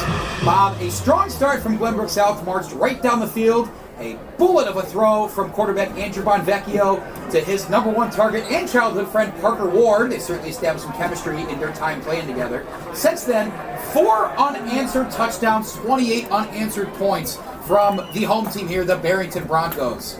Quarterback Luke T-Pass has thrown 3 of them, one going to Lamar Osterhughes, the other 2 to Austin Coles and Owen Cook. And then the cap takes off Lamar Osterhughes with a masterful 20 or 30 yard run there with enough moves that I think would make a video game engineer even a little confused. What does, first off, what a half of football, I think, for Barrington. On the flip side, what does Glenbrook South have to do to get themselves back into this one as they have to kick the ball away to the Broncos here? Well, it's always a game of adjustments, and good coaching staffs, they go back at halftime and they dial up the right adjustments, and that's the question. What does Glenbrook South need to do? To me, what they have to do is first and foremost to stop Osterhughes on the ground, right? Stop him. So turn Barrington into a passing team where Barrington has to have Barrington, push Barrington into, they have confidence in their passing game, but they don't have confidence in getting more runs from Osterhughes. How do you stop that? It's pretty fast. But that's what you start with run blitz, prevent him from running, put Barrington in the second and long kind of thing. Then the next thing is now you've got to stop T-Pass. He's got multiple receivers, and so a sack, push him into a sack. Obviously incompletion, jump a route, rush a fifth person, try to hurry him up, cause mistakes. Offensively, you need to run Bonvecchio more. Earlier in the quarter he ran, and later not so much. Kind of strong arm though, but you probably need some more yards on the ground. Low squib kick from Mavrianos to start this second half of action. Finding some daylight on the return is the Broncos. Walk down in Titan territory. Not the start you want into the second half if you're looking for a comeback for Glenbrook South. Yeah, Glenbrook South, we started the same. We got to stop Osterhughes, right? And then the quarterback. Didn't think about the special teams falling through here. What a great pickup on that. Talk about the shortstop to pick that ball up on the run and ran. And that low squibbing kick picked up, I believe it was Ethan Lucas, the junior wideouts. Yeah, this is why I'm big on kickoffs. If you can get it into the end zone, do that. When you put the ball at the 20-yard line, they got 80 to go. You don't want to risk a run back like this. Right now, they're only 35 yards away from a fifth score. So Luke T-Pass with the 3 touchdowns he's thrown today, now with 23 passing touchdowns on the year. He'll throw it again here. Wide open is his man. Can't bring it in is number 29, Jackson Harris. Wide open, doesn't begin to cover it. But, he was pressured, and that's what we were saying. Glenbrook South, if they can pressure the quarterback and cause an interception, a sack, something like that. Like right now, it's second and long, and now you got to make sure Osterhughes can't burn you. force the quarterback. You have to beat you. But you may need a turnover. 28-6. It's a lot to expect. You have your offense score 3 touchdowns and Barrington not turn the ball over at all. Using Osterhus, the running back, as a diversion there in the play action. They call that action flash. On the bootleg with the tight end blocking and releasing. They're going to pass it again. T-pass connects. Brought down by 2 defenders. Falling in the ball, Rosenzweig. His second catch of the day. Yeah, flag came in. I'm wondering if that's one of those famed targeting calls. Looked like he was in the grasp of the defender, and there was a helmet-to-helmet. Here, let's see what gets called. It just looked like it could be that. Now the refs are deciding where they're going to go for dinner again. Rosenzweig was brought down by 2 Titan secondary members. Did get a big hit, potentially to the head area from the first secondary player charging in on him. The referee's taking an extra long time to see if this might be a crucial targeting call. Yeah, coming back to the head coach here. Oh, just to pick up the flag, my bad. But here go the yards. Looks like they did call targeting. I saw the head official give the targeting signal, so some more yards to the end of yet another catch there for Rosenzweig, and yet another completion for T-Pass, who's looked brilliant after some struggles maybe late in the first quarter. Yeah, he is a brilliant quarterback. He's going to be down to the, South. I'm looking forward to, I'm looking too far ahead for my own good, but I'm looking forward to a matchup with Maine South. Another high snap. T-Pass has to just grab it and run away with it. And he successfully avoids catastrophe there. It's not the first time we've seen a high snap from this Barrington center. I believe that is, we'll check on who exactly that is, but maybe some chemistry issues there between the center and T-Pass snapping the ball. Yeah, he doesn't want you to find his name on that list. He doesn't want to be announced, right? But yeah, T-Pass, what we did like is it fumbled it, right, and it bounced right back up, thankfully, and then T-Pass knows enough, well, that little counter is going off in my mind. I don't know what's happening downfield. Forget it. I'm just running. So he ran off to the left and lost a couple of yards. Second down, 15 yards after the loss. T-Pass will throw. Has some time in the pocket, finds a man crossing the field. He's standing up a little bit. Only a couple-yard gain there, but another snag for Rosenzweig, his third on the night. Yeah, that was a good progression, right? Look to the right side of the field. One of the receivers fell over. It looked like they were running that, that slant and pick play kind of, right?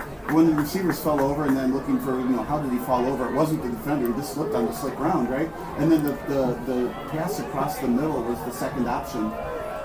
Great job running through his progressions there, although it's easier to run through your progressions when you know the receiver fell down. This is true, yes. So 3rd and 11. Barrington threatening inside the red zone, but has a lot of yardage to gain.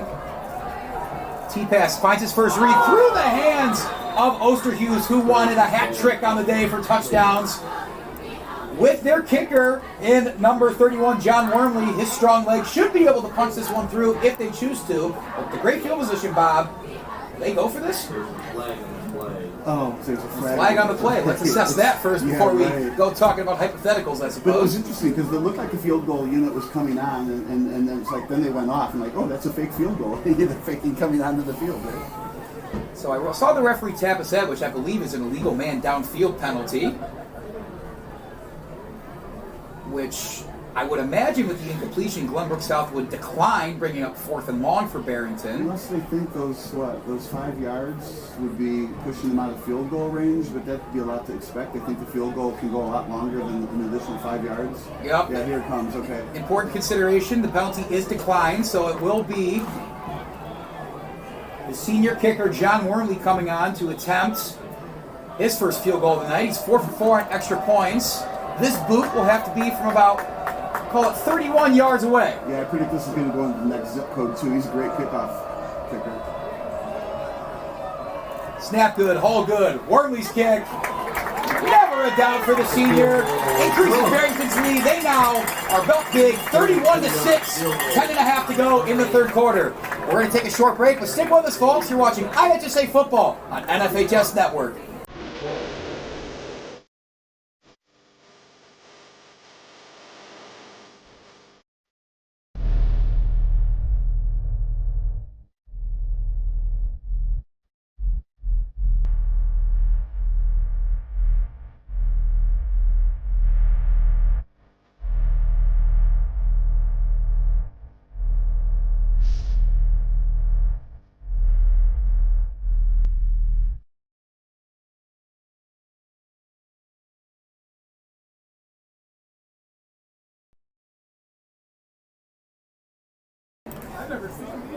Back in Barrington, where the Broncos are galloping away with this one currently, 31-6 over the Glenbrook South Titans, looking for their 5th straight win against GBS. Bob, what can you say about just this swing in momentum after that first drive? Everything's coming up Barrington. Well, it's a testament to Barrington's coaching, because the first time against Glenbrook South, they were down 14 and outscored them, 51-17. Here they're doing the same thing. 31 unanswered points. So it's as if, okay, they really are good at noticing what the other team is doing or where the holes are and are able to adjust. Never flinch, the mantra of longtime head coach Joe Sanchez.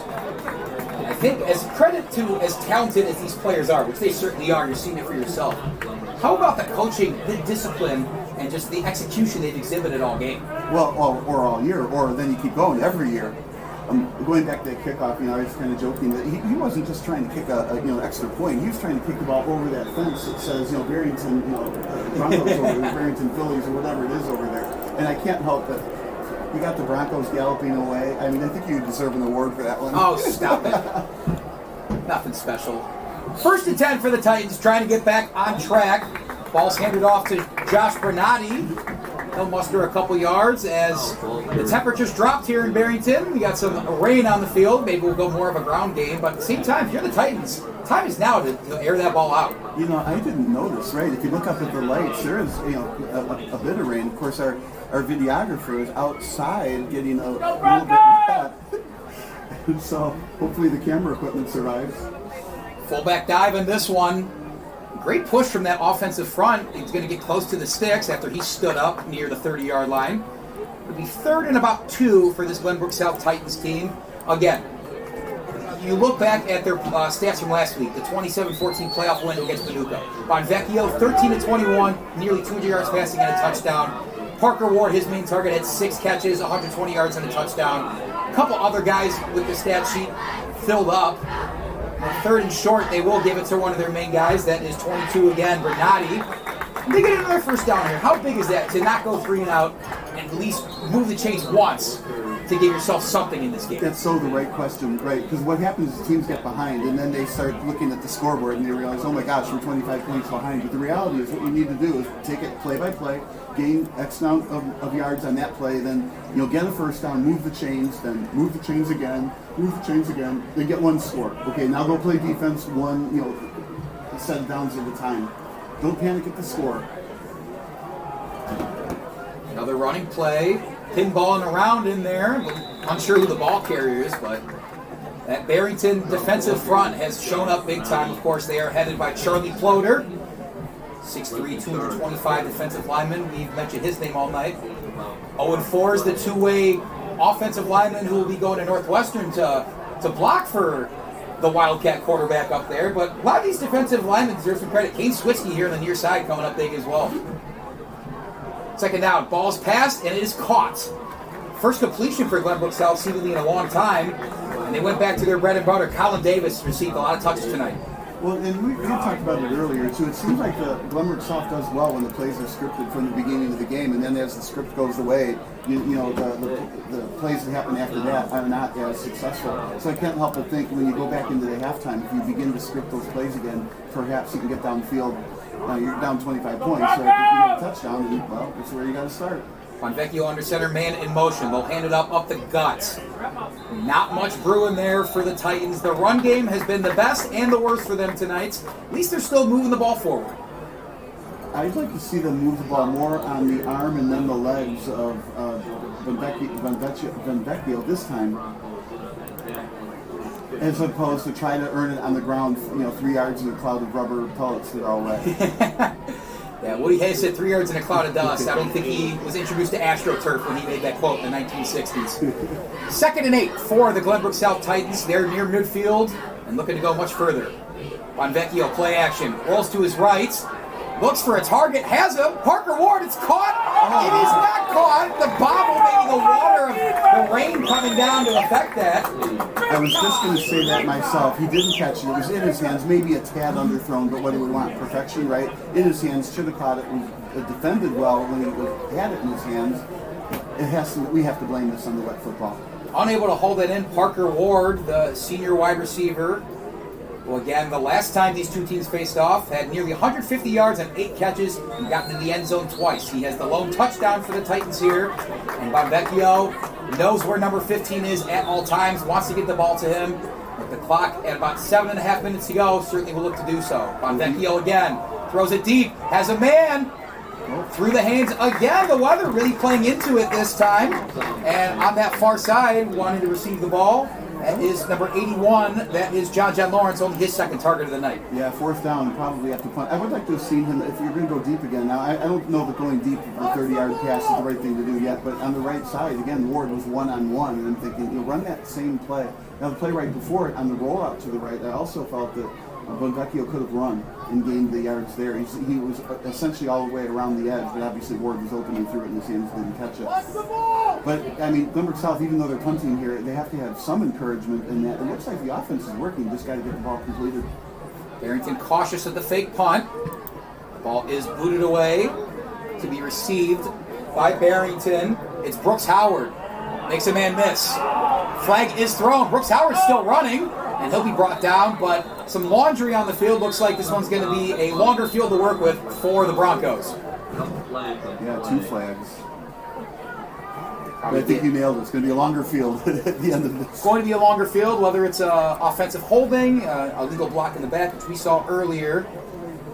Barrington be backed up inside of their 15 or 10-yard line with just about 7:11 to play, but they're the ones setting the pace here. They're up 3 scores now, 4 scores actually. Yeah, it is 4 scores, yeah. 31-6, 25 points. Midway-ish through the second, through the third quarter. In the second half. Well, we said we weren't going to update Lincoln Way East and Palatine, but it's right there in our on the scoreboard. 49-13, so Palatine scored a couple points, I assume it's a running clock. And then Friend is just running away from Lions, similarly, 28-7. It's nice to see those updated scores. Credit to the game day ambiance crew here at Barrington High School. Yeah, this is a great stadium, through and through, left and right, everywhere. That certainly treated us well. I'm Andy Diedrich alongside Bob Vilsaway for the rest of this one. Handoff, guess who? Lamar Osterhuse, who, with the departure of Cameron Masillo earlier, the other running back who gets a lot of touches, has only had his, load shouldered even more. Looks fine to me though, Bob.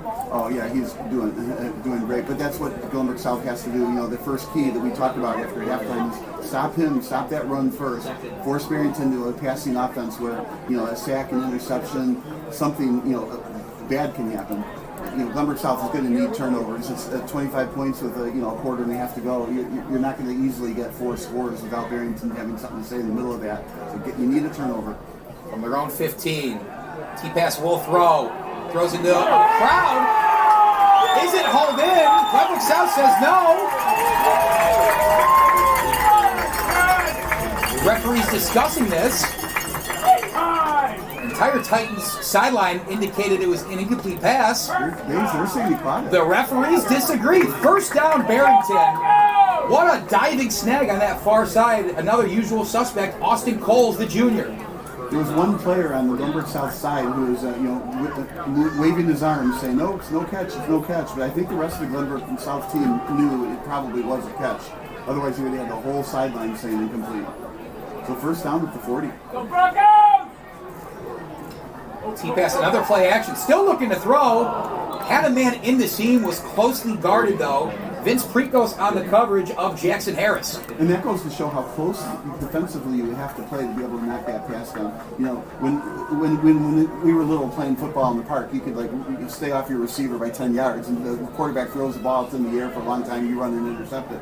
Well, here you can't do that. It was a frozen rope right down the middle. If you're not right on it, it's going to be completed. Certainly impressed with the speed that T-pass gets the ball out from the pocket. This time hands off to Osterhuse, who found a lane but is stood up for a gain of about 2. So 3rd and 8 from the 42-yard line for the Broncos, who really haven't slowed down their passing attack despite their big lead. Well, and that's what Glenbrook South has to push them into. They have to make sure this 3rd and long, just like it is, so that it causes a passing down, and then interception or sack, they can get the ball back. I mean, a draw play, those three would not be. They had taller. South not showing pressure. T-pass threads the needle, but it's dropped. Oh, right in his hands, I thought. Beautiful ball from T-pass there to Owen Cook, but yes, directly into the breadbasket, like you said, Bob. I feel like because he didn't catch it, and I didn't see it, but I feel like the ball must have been tipped. Because it looked like there was somebody jumping after it and perhaps tipped it in such a way that it just deflected it enough where he couldn't catch it. It was right in his breadbasket. How did he not catch it? I think it shows the maturity of T-pass, what he's able to do. Yeah. There was a very minimal, if any, of a window to throw that ball. Put it exactly where it needed to go, but like you said, Bob, maybe that Glenbrook South pass defense getting a hand on it and affecting its trajectory. So we got a punt. That's what Glenbrook South needed. So they moved the chains once or twice, right? They gave the ball to Barrington. Barrington didn't move the ball very far, and now they're going to get the ball back. The only thing about that is it's less time than last time they had the ball. So this game is kind of slipping away from Glenbrook South. After a respot of the ball, 4th and 8, Barrington in punt formation, up 31-6. And booting it away is Owen Cook. Bounce inside the 20 and potentially inside the 10. Either way, solid punt from Cook, who, again, has been doing it all tonight and even gets in on the special teams. What a nice kick, though. That got inside, like you said, the 20 from, 60 yards away from the end zone. That's a great punt. If you can have a kicking, special teams like that, I mean, you're going to be hard to beat. 5:25 left in the third quarter here at Barrington. And if things hold, Bob, the winner of this game, date has yet to be announced, in the Elite 8 of the 8A state playoffs, plays the winner of Flossmoor and Lockport. They play tomorrow at 6 p.m., the 26 and 23 seeds, respectively. Yeah, I don't want to minimize anything. Those were 2 low seeds, 2 upsets, right? So Barrington's going to play a relatively low-seeded team. So you expect them to go to the next level. I mean, you never know until you play the game, of course, but you expect them to win that game, and then up next, likely Maine South. And boy, what a humdinger of a game that's going to be. Maine South, interesting you bring up, Bob, as it looks like we're going to move the Titans a little further back than where they were. Holding penalty on that coverage, even though the kick wasn't returned. So 93 yards separate there from the end zone. But I'll bring you back Maine South real quick. The one team to defeat Barrington this year, and only one of 2 teams to beat Glenbrook South, is that Maine South team you talk about. And they beat both teams pretty convincingly.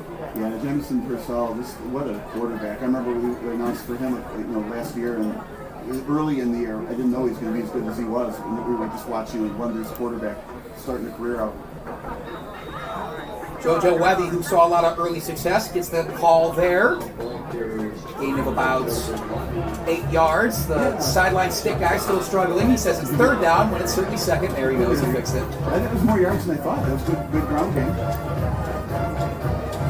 Titans showing some fight here. They know that their season's over. They do not come out with a comeback in this one. At least want to show some fight and going out swinging. End around. Beautiful spin move, but still no space for Jack Gonzalez to find. They've been feeding him a lot, whether it's the end around or these short passes. Gonzalez, though, not a lot of room for him to get through there. Yeah, the goal there in that kind of a sweep like that is to get around the edge, the far edge, right, and then come upfield, right? But Barrington did a good job taking the edge run away, and so he had to cut back. But when you cut back, that's when the help gets there. So it was good tackle, a good play call too, but it was good tackle. 3rd and just a yard or 2. If I'm going Glenbrook South, I would run it up the gut. And they're down by enough points. They're so far in the end zone, if they don't get the first down, you still think they'll go for it. Under center on 3rd and short. Dive play will just get enough. I think it was once again Webby in on there. The junior 5'7", 170. We're going to have a stoppage in play. I'm unsure what the stoppage is for. The back judge is the one blowing the whistle right now.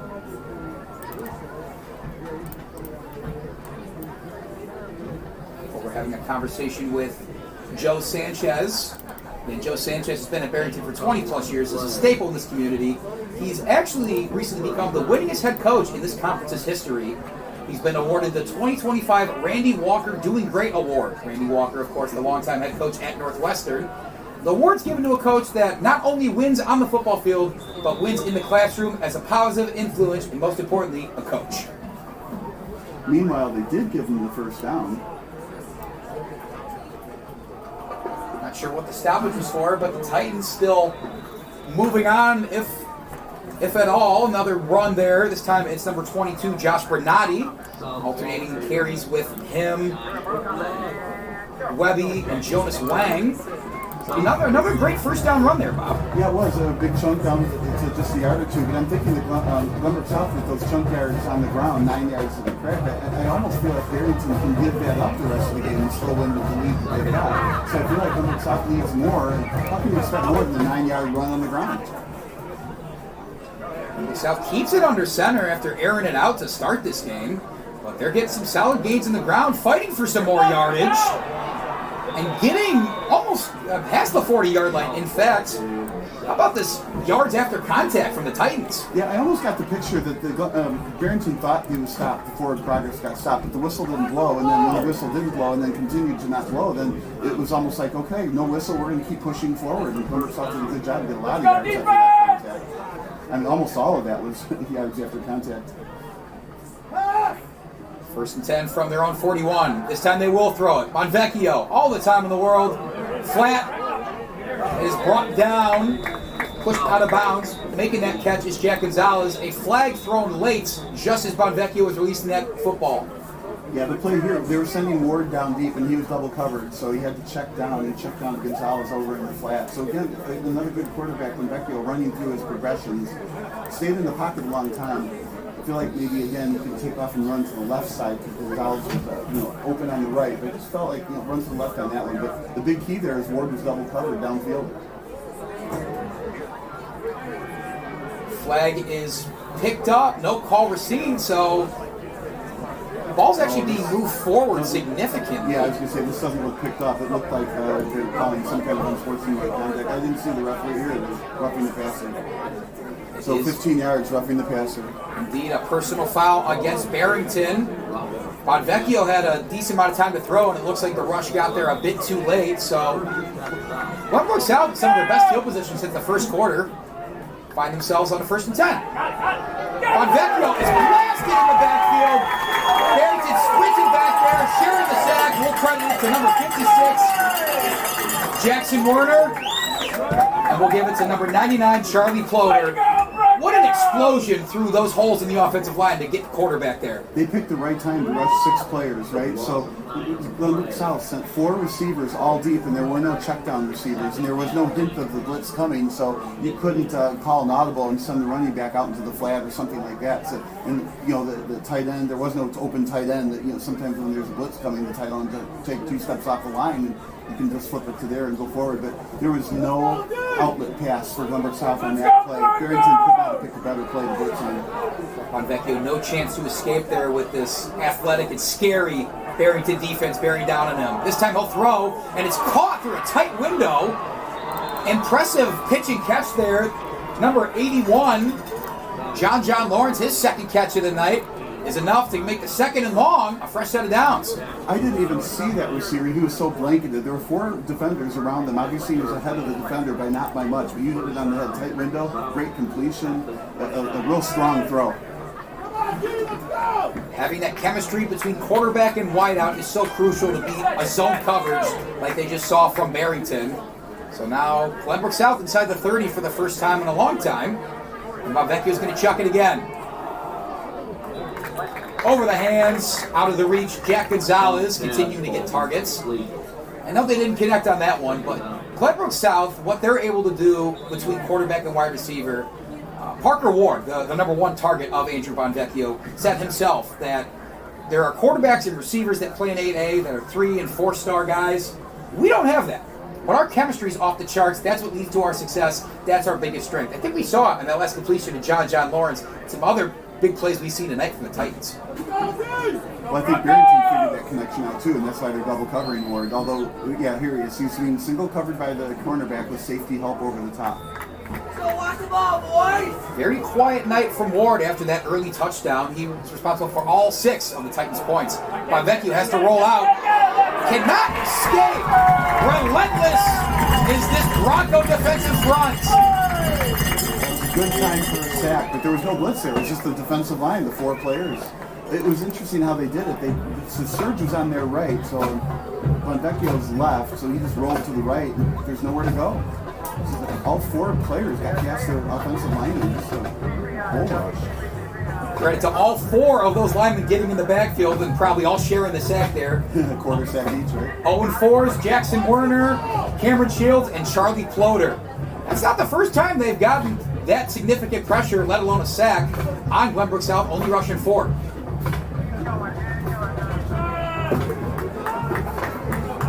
Now 3rd in the parking lot, I believe I heard the PA announcer say. Dropping back, the rush is coming, screen is on. John Lawrence breaks a tackle, but I think Bonvecchio absorbed a hit late from Ploder. We might get another roughing the passer penalty, judging by the time that flag is thrown. Yeah, there's no doubt in my mind that's exactly what the call is going to be. And I like to, okay, Barrington's blitzing again, right? And then this time they did have a receiver out into the flat, kind of a screen pass. So they had the right call made on offense to counteract the blitz. And then, of course, the roughing the passer happened. They're going to get the yardage anyway. So Barrington, multiple tackles for loss on this drive, but 30 penalty yards that they've gifted to the Titans now sets Glenbrook South up inside the red zone for what may be some of the last plays of this 3rd quarter. Yeah, this chess match continues, and it's kind of the 3rd dimension of the chess match. It's also got a chess clock.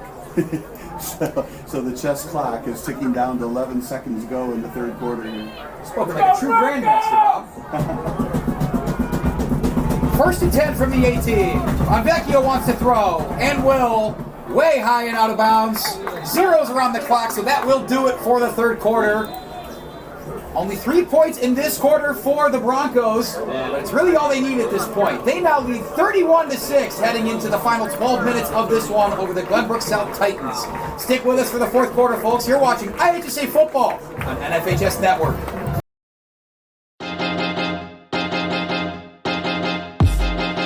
High school sports fans, relive your favorite moments. Just click the shopping cart below the video player to get your digital copy today.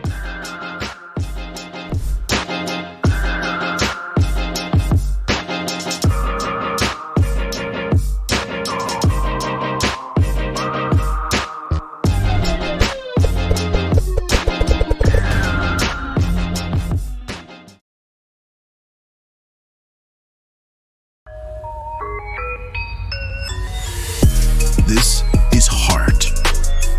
This is pride.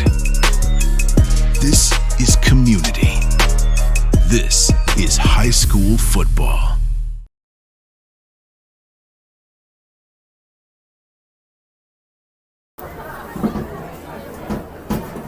Back here in Barrington, the Broncos up 31-6 over Glenbrook South, and hoping to ride this lead into another Elite 8 appearance, as they've done so often recently under head coach Joe Sanchez.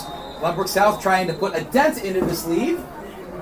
But speaking of head coach Joe Sanchez, did not like something he saw from his defense trotting out there for this 4th quarter. Yeah, go back to the timeouts thing. Everybody wants to call their timeouts in the last 2 minutes because they can extend the clock, and although that's true, but what's worse is if you end up with the wrong defense called against their offense. So you figure, I don't know, what it could be necessarily. You got 3 receivers out there and you got 2 corners or something like that. But whatever the defense was that you called isn't the right defense for the play that the other team has. Call the timeout, go reset your defense, and don't get burned and lose a touchdown here. So they still have a 25-point lead, right? Using up a timeout at this point in the game is not a problem. We look ahead and check out the Class 8A football brackets. We've recapped some of the action today. It certainly looks like Lincoln Way East will skate by Palatine on their way to the Elite Eights. Right now, commanding lead that Fred has over Lions. Got some games tomorrow. The number 1 seed, Mount Carmel, plays Belleville East. We'll also see Park Ridge Main South against Hinsdale Central. And then Lane Tech against Oswego High School. A lot of good matchups tomorrow, Bob. Class 8A, what are you going to expect? Bonvecchio will throw. He's got a man on a wheel route. It's caught and will walk right into the end zone. Titans are not done yet. This time hauling it in for the score, number 44, J.J. Crisp. His first touch of the night. Yeah, wide open doesn't describe it. What happened though, the Barrington defender slipped on the play and it was just too easy. So, Glenbrook South, on that drive, went a long way. Unfortunately, it took half the third quarter and a little bit now of the fourth quarter, but they did get the points, and that's how you start a comeback, right? You just move the chains little by little until finally you score, and then you hope for a turnover somewhere along the way. That's how you get back in the game. They're going about it correctly. It's just a long way to go. They certainly took it 1 yard at a time. That drive aided by 2 roughing the passer penalties from Barrington. John Mavriano's on to kick the extra point. This time he'll boot it through. The score now stands 31-13 in favor of Barrington.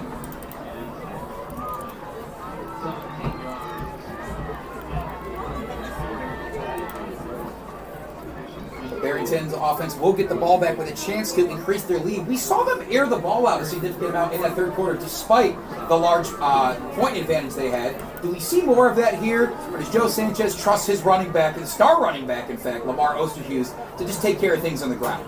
Yeah, I think that Glenbrook South probably listened to the announcers at halftime and said that what we have to do is stop the run first. And they probably did do a good job stopping the run, right? And so that's why Barrington's like, okay, fine, you're going to stop this run blitz, whatever it is you're going to do. We can win this from the air still, despite the fact that we're ahead.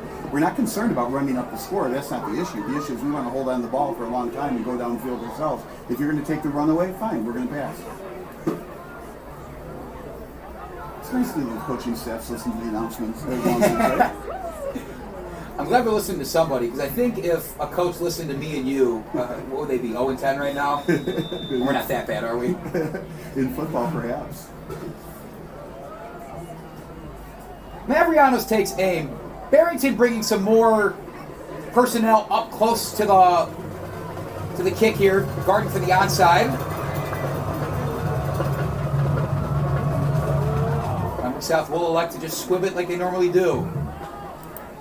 Fumbled around, then picked up, and met, and now being dropped for some major pushback right there. First to the ball handler for Glenbrook South. Anthony Nottage, the senior defensive back, and he and the defense are certainly fired up. Yeah, I don't like that tackle. Okay, they stop his forward momentum. He's going back faster than he's going forward, right? The whistle blows, and then half an hour later, they knock him on his backside. I think that's exactly what the flags are for.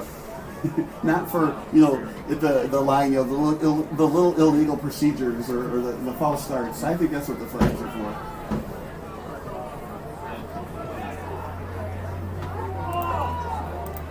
So once again, Luke T-Pass has had to pass a few more times tonight than he did last week against Elgin in that 72-13 victory. Only threw the ball 4 times. Happened to throw a touchdown on 2 of those. He has 3 tonight, but it's going to be Osterhus who's got some room. Makes another man miss, throws another man off of him, but they'll wrap up and he will get corralled. But another impressive 7-yard run. One of the more physical backs you'll see despite his small stature.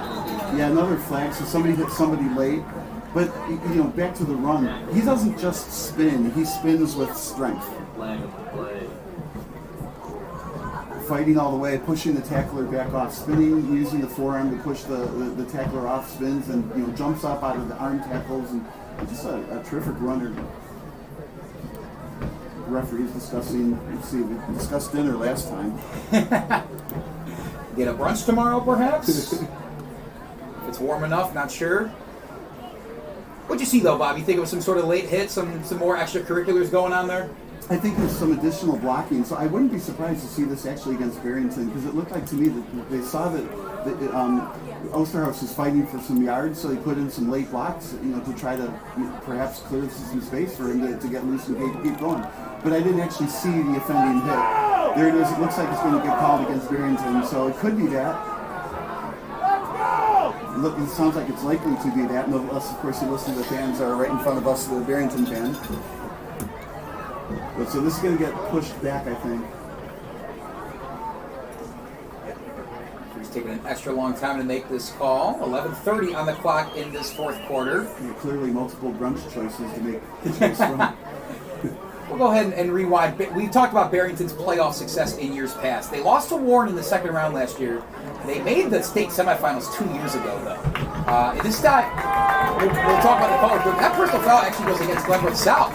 So Barrington's going to march on up. But we said this year they've won their 32nd conference title in history. This is the 8th under Coach Joe Sanchez. What else is there to say about the program Barrington's building in such a large community and just being at the top of 8A every single year? Well, I think you have a really good community, right? And then I think even after Sanchez, when another coach gets here, there's football programs that the players can get into. So I think Barrington is always going to be a force, the next 100 years. You know what I mean? It's just forever. Odd on that play though, when the referees looked like they were pushing Barrington back, and then all of a sudden the ball goes the other direction. I mean, how does that happen? Well, perhaps it might be coming back Barrington's way. We have another flag after the play was dead, and some. Well, they've discussed dinner and they've discussed brunch. I guess what's next is they're discussing lunch. I guess so. It's another personal foul that goes against Glenbrook South. Wow. The small but mighty crowd of Titan fans here definitely disagree with that call. We can hear them all the way across the way in this press box here. I didn't see exactly what happened, but things are getting chippy here in Barrington. Well, the fortunate thing is you have to play the game back. You just go back 15 minutes, 20 seconds or whatever on the video and see if you can find where the illegal contact happened. And I don't think the referees are making it up. It's happening somewhere. So you got to go back and see. And of course, the coaching staff, they're going to look at this and be like, okay, you're making some illegal blocks or blocks after the whistle or something. So the coaching staff is going to know what who committed the foul. Of course, in Glenbrook South's case, that might be their last game of the year. 1st and 10. Handoff. Basilo's back in the game with a lot of room. Got some speed coming off that sweep there. It's about 9 yards for 2nd and 1. Yeah, speed kills and somebody's down on the field. We have an injured Barrington Bronco. Looks like the training staff is going to step out there. So we'll step aside for a moment. Barrington's up 31-13 on Glenbrook South here on NFHS Network.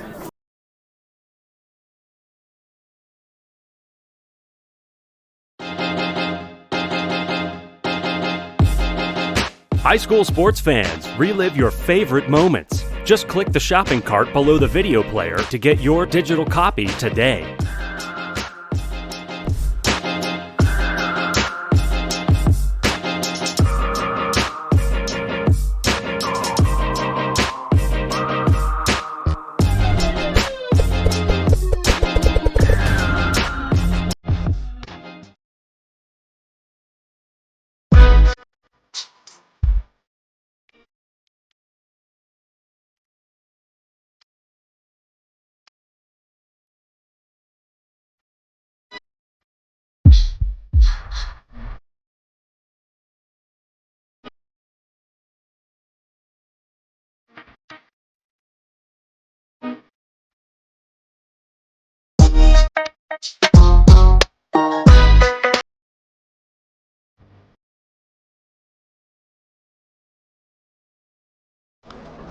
Scary sight there. It was Malcolm George, the lineman, that was down there for Barrington. The referee called the training staff over right away. George walking off under his own power, grabbing his shoulder a bit.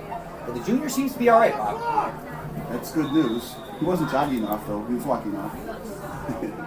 Was walking off. He's walking off. Barrington hoping to walk to a first down. They will throw it. T-Pass airs it out. He's got a man. Another diving grab and another touchdown. Austin Bowles stamps this one for the Broncos.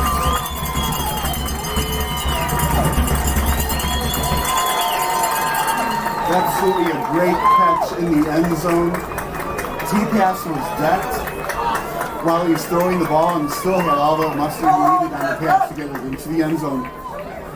Great pass from T-Pass. Looks as though the Broncos are trying to not only win this one, but make a statement here. Well, and part of it, sometimes that's what's open. Sanchez is, I think, the master of taking what they give you. So if they give you the run, they'll take the run. If they give you the pass, they'll take the pass. If they give you the deep pass, take the deep pass. I don't think he's intentionally running up the score, or frankly, I don't think he's trying to make a statement. He just wants the team to play as best as they can. They have to practice all the execution. Glenbrook South is a good team, right? So if you can score touchdowns like this against Glenbrook South, you can get them against Maine South, let's say. So the extra point from Wormley inflates the Bronco lead back to 25, 38-13, about 10 and a half minutes to go in the fourth quarter. Things hold here, Bob. Barrington moves on to yet another Elite Eight. Glenbrook South, though, tremendous year. Like we said, they would, if they were to lose this one, 8-3 on the season, 15 seed in the playoffs. They got to win a playoff game, which they were unable to do last year. What can you say about the Titans and where they're trending under their head coach, David Schoenweber? Well, obviously they're a strong team. I mean, 9th in the state. There's nothing to shake if it, anything yet, right? They still have a young team, so.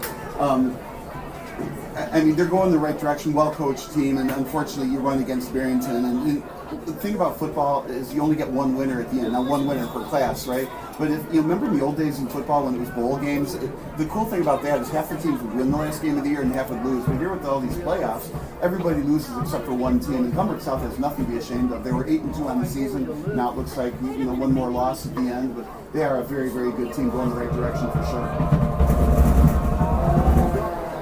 Wormley's boot will once again make it through the end zone for a touchback. Touching again back on Glenbrook South.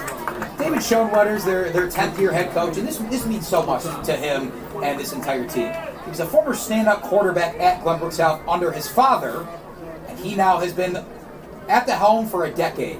When he got hired 10 years ago, said, I want to run a program that is significant in the lives of the players and one that wins. Even with the loss tonight, I think he's accomplished both goals. Oh, absolutely. And experience is so valuable to have. 10 years is good experience. J.J. Crisp, his second touch of the night after scoring that touchdown on the flat route on Titans' last possession. From experience, you see first-year coaches or second-year coaches, they're still learning the ropes. They learn so much. Now, you learn a lot in that first year as a coach, and then, of course, you go to year 2, year 3, year 4, etc., and now he's up to year 10. You're still learning new things, but you've seen a lot at that point in time, and that experience is just great. And it's not just for knowing what plays to call, but how you handle people, the parents, the players. Gain there from Crisp gives them 4 yards. 2nd and 6 for the Titans. Couple fakes and an end around. Barrington is not fooled. Maybe a yard gain there from the Titans. And I'll go back to David Schoenweber. He's really trying to cement his legacy back at his alma mater. Glenbrook South had some ups and downs. Of course, qualifying for the playoffs, being a top 10 team in the state. He's already cemented his legacy, though. He's in the Knox College Sports Hall of Fame as a stand-up quarterback there as well. So just a lot of greatness over there in that Glenbrook South sideline and the community, and look to them and be a threat in other sports, no? Yeah, good coaches. I mean, good quarterbacks make good coaches. Snap to Bonvecchio, rolling right, has a man, hauled in for a gain of about 7, more than enough for the Sticks. There's another catch for Jack Gonzalez, who probably has at least 7 of them tonight. Back to that quarterbacks make good coaches comment too. You said he's in the Hall of Fame for Knox College. To get in the Hall of Fame of any college, it's really, really hard to do because there's not that many people that make it in the first place, right? And you're there for such a short period of time. You have to make such an impression on the coaching staff during those 4 years to get to that point. So you've got a special, young man at that time who's now coaching this program now. Quick pass from Bonvecchio. Defense was there, trying to feed Colin Davis, was unable to do so. This Barrington defensive secondary, I think, is really, give the credit to the defensive linemen for getting back there and getting the rush even with no blitz. But this secondary has completely shut off a Glenbrook South passing attack that looked prolific on that first drive. Yeah, I use the word equilibrium. At first, South was able to run and then pass. But Barrington is kind of like taking it on the chin from both. They're preventing the pass and they're preventing the run. Glenbrook South is really struggling here against this Barrington defense. Titans content with grounding and pounding right now. They're getting solid yardage. Jonas Wang with the carry there. They face a 3rd and about 6. Yeah, but see, Barrington's not worried at all. They gave up a couple yards in the first down. They gave up a couple yards in the second down. Now it's 3rd and kind of long. And any one of these first down markers stall, they get the ball back either on a punt, and the clock is just ticking. So with 8 minutes to go, 4 scores, you need like 4 touchdowns, 1 per every 2 minutes. It's just not likely. Back in the spread offense, Bonvecchio in the shotgun, rolls left. Looks towards the sidelines. Beautiful throw over the hand of the defender and hauled in on the sideline there. Finds his target. It's Jack Gonzalez again, who probably close to 100 yards receiving tonight. He's been all over the place. I felt like that was more than a 3-point shot from basketball. That was like a half-court shot, and it landed in the basket, being 47 feet away or something. What a great throw. And it was also a roll to the left.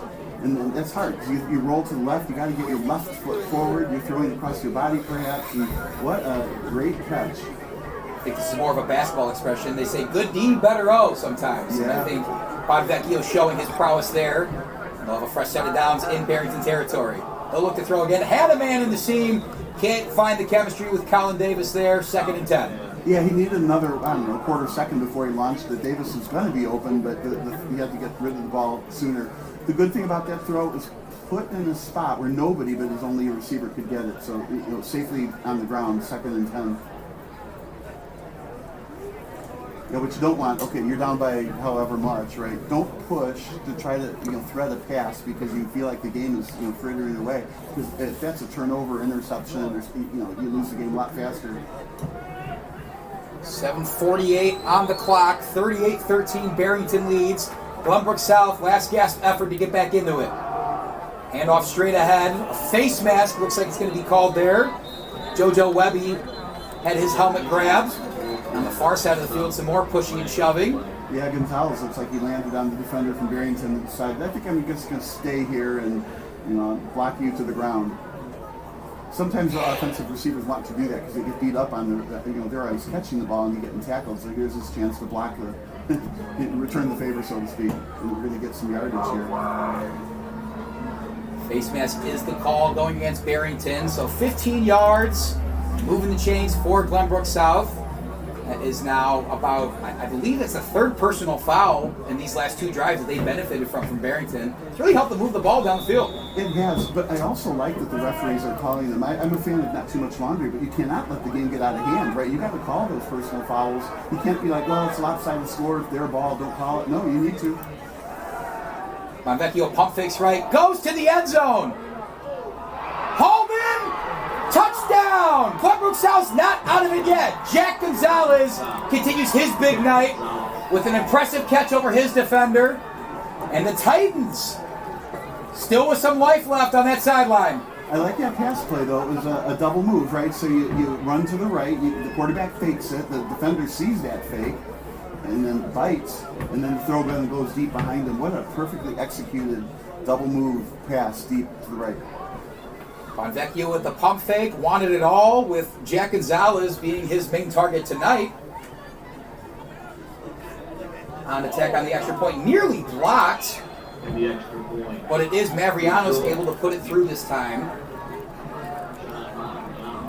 So now 38-20, Barrington still leads, still a 3-score lead, but Glenbrook South kind of showing that passing attack we thought they were going to have all night in a shootout-esque game. Well, and from a strategy perspective, we were talking 8.5 minutes to go, and they were down 4 scores. So just 1 minute later, they got one of those scores. So it's a 3-score game with 7 minutes. So they're still on schedule to make a comeback, right? So you need 3 scores now. You got 7.5 minutes to go. So now you need to score every 2.5 minutes. So they got to get Barrington to give up the ball within 2.5 minutes and then score quick again. If anyone was questioning the play calling there from Barrington on still airing it out and having that big deep throw to the end zone, I think you see it now. This game is far from over.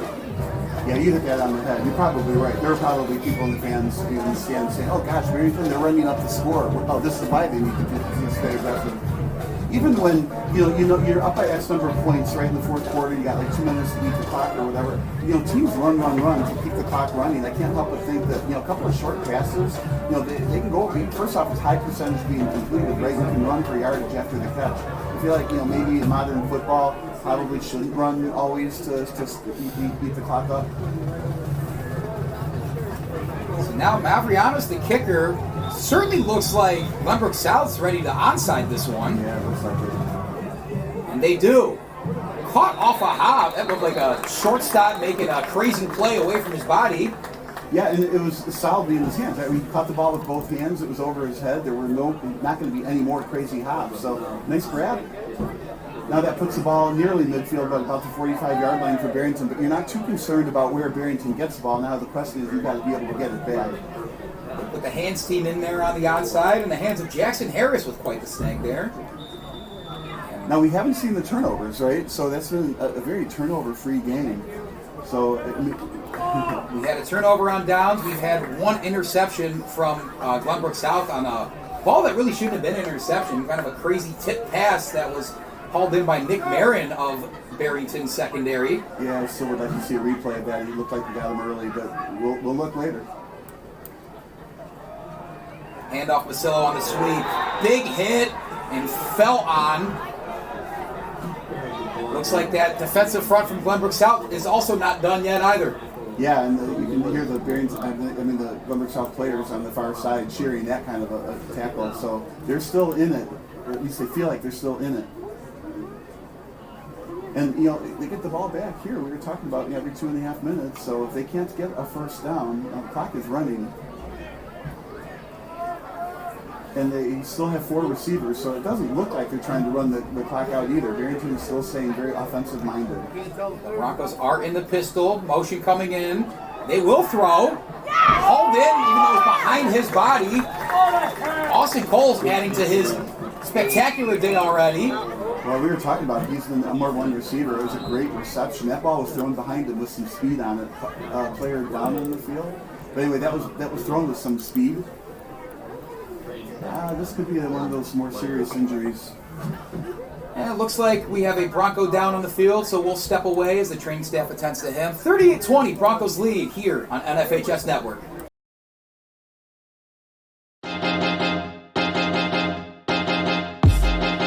High school sports fans, relive your favorite moments. Just click the shopping cart below the video player to get your digital copy today.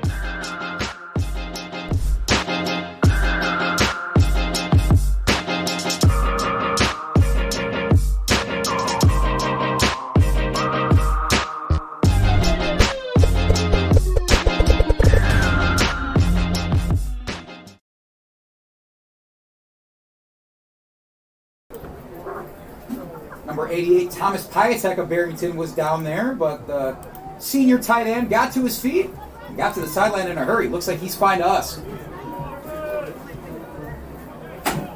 Maybe just the wind knocked out of him. He was the motion man there. Now you got to figure, 4 down territory for Barrington, or you get 1 play in the punt. I guess we'll see. Empty set. Empty set for Barrington. A hard count from T-pass must have been good enough. That's 5 free yards on an offside call. A perfect time for it. It was 3rd and about 4, right? So that's when you do it, and they did it. And the whole defensive line was offsides on that. Glenbrook South has played a great game. I think defensively they've shored things up when it comes to the second half after that second quarter outburst from Barrington. But it's plays like that just make a coach groan over there on the sidelines. Yeah, well put. The adjustments Glenbrook South made at halftime were definitely positive. T-pass will hand. Masillo's able to fight his way back to the line of scrimmage. Fans wanted a late hit or a targeting, and I think they're going to get that. We'll have the referees probably discuss this one again. It did sound like a pretty big hit up here, like a helmet-to-helmet contact. Yeah, right. Yeah, I mean, we don't usually hear the tackles this far away, but we sure heard that one.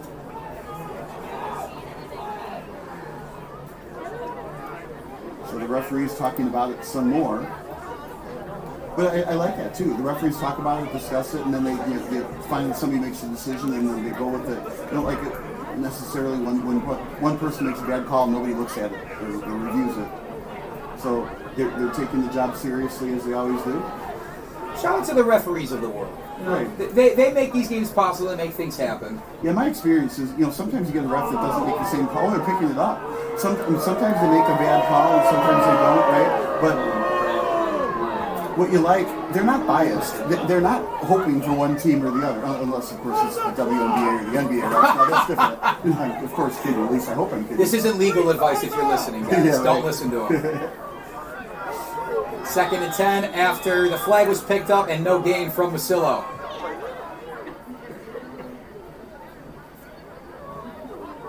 With the clock running, Barrington more than happy to sit on this, let that clock tick away, and ride this lead into the Elite Eight. Masillo straight ahead. About 3 yards before the second level brings him down. Another high snap.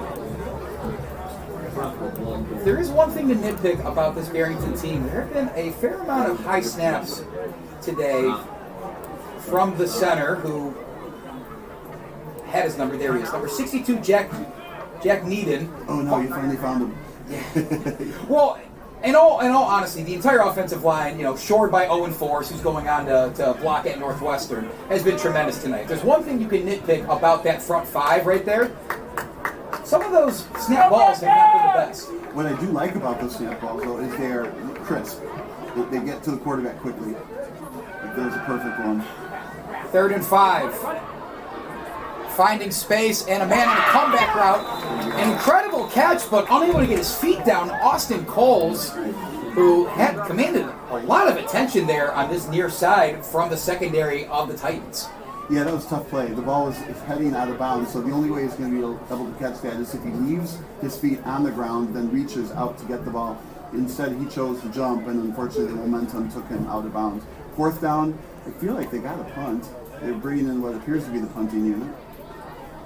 Punting unit takes the field for Barrington. Clock is stopped at 5:01 after the incompletion there to Coles. So Barrington ate up, about 2.5 minutes on that drive? Glenbrook South down 3 scores, but will get a chance to make things a little interesting here in Barrington. Again, another crisp snap. Cook gets it away. Another solid punt that'll land just outside of the 10. So 89 yards to the end zone for the Titans on this drive.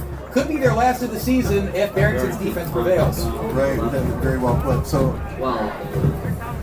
89 yards, they got to go down 3 scores with about 5 minutes to go. So you have to score. First, it's going to take a while to score. Barrington's not going to be in the prevent defense. Then they got to get an onside kick and do it twice more. 5 minutes on the clock. Expect to see the 2-minute drill offense from the Titans. Bonvecchio hands it off straight ahead. Getting out to that far side and in the middle of the field, but brought down. Looks like that was Bernardi, the senior. Really nice defense on that. The run went for about 2 yards. Clock runs afterwards. If it was a pass and incomplete, the clock would stop. A little surprised Glenbrook North is running here. Not only running, they're going in the full huddle to make sure they have the play call here, Bob. Yeah, wow. Well, that's the thing, though. You can only practice so much in your practices. And do they have a 2-minute drill? Extra defensive back enters the game for Barrington. They have a 2-high look. Bonvecchio will throw. He's got Olds on the in route. Runs back to the sidelines, and he will get a first down. Well, quality before quantity, right? So that play called, made, the huddle happened, and they got first down.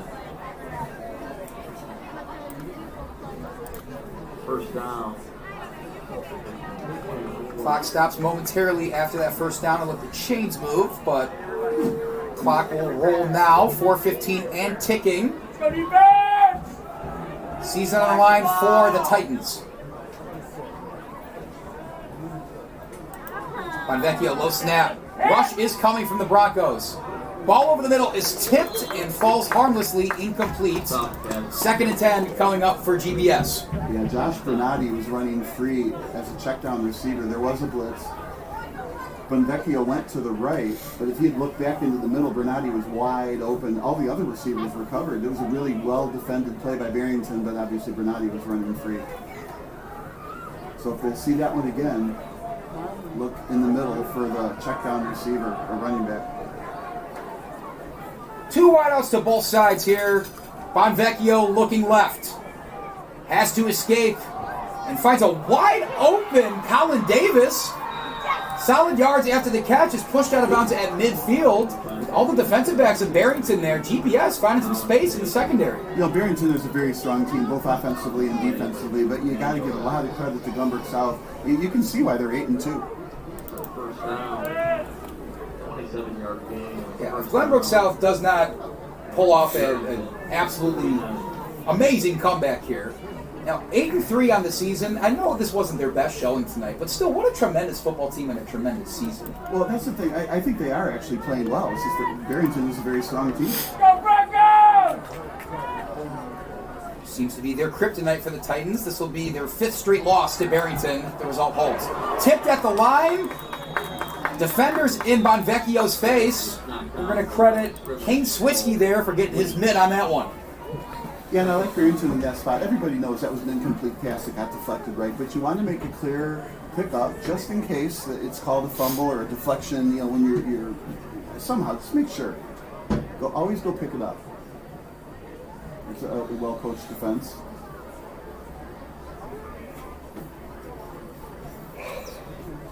Once again, the winner of this game, which looks to be most likely Barrington, plays the winner of Flossmoor, Homewood, and Lockport Township. Two teams that got surprising upsets in the first round of the playoffs. Bonvecchio looks to throw, has a man right side, finally finds Parker Ward again. I believe is only his second or third catch of the night. And Parker Ward, who last time these two teams faced off had 143 yards and 2 touchdowns. A little surprising to only see him get back involved right now. You know, and I think those passes were not available to Glenbrook South earlier in the day. Barrington's playing off the receivers, keeping the plays in front of them. They're saying, all right, you can have some yardage, but you're not getting a touchdown. You're not getting behind me. Bonvecchio scans, sees trouble, and can't escape. Another sack for this Barrington front. It's number 99, the leading tackler and captain of this defense, Charlie Ploder. It almost looked like Bonvecchio ran right into him. All right, I'm getting sacked. Let me run this way. Oops, there's a defender there. Ploder of all. Pocket collapsing. Ploder and the rest of this defensive front have truly been magnificent. Barrington's a well-rounded team, but this D-line deserves some credit. Keeping it through the air, Bonvecchio. Pocket collapsing again. Gets to his right, takes his time. Airs one across the field, and nearly caught, but with the face guard from the defensive back there, PI is likely. I wonder what this is going to be, actually. I certainly didn't see defensive pass interference, and I didn't think I saw the offensive player push off to create space. It looked to me like the offensive receiver is wide open in the end zone. They're marking it as defensive pass interference. Josh Bernardi, the intended receiver there, coverage from Jackson Werner, and that's who they're going to get for the 15-yard pass interference call. Yeah, it looked to me like he just was stretching out to actually grab the ball. And again, you just got to replay this and see. Well, but that's what the referee saw. Makes it a more exciting game. Certainly a busy night for the referees on both sides. Though doesn't seem like it's impacted the game too much, but either way, it's a 1st and 10, close to the red zone for the Titans.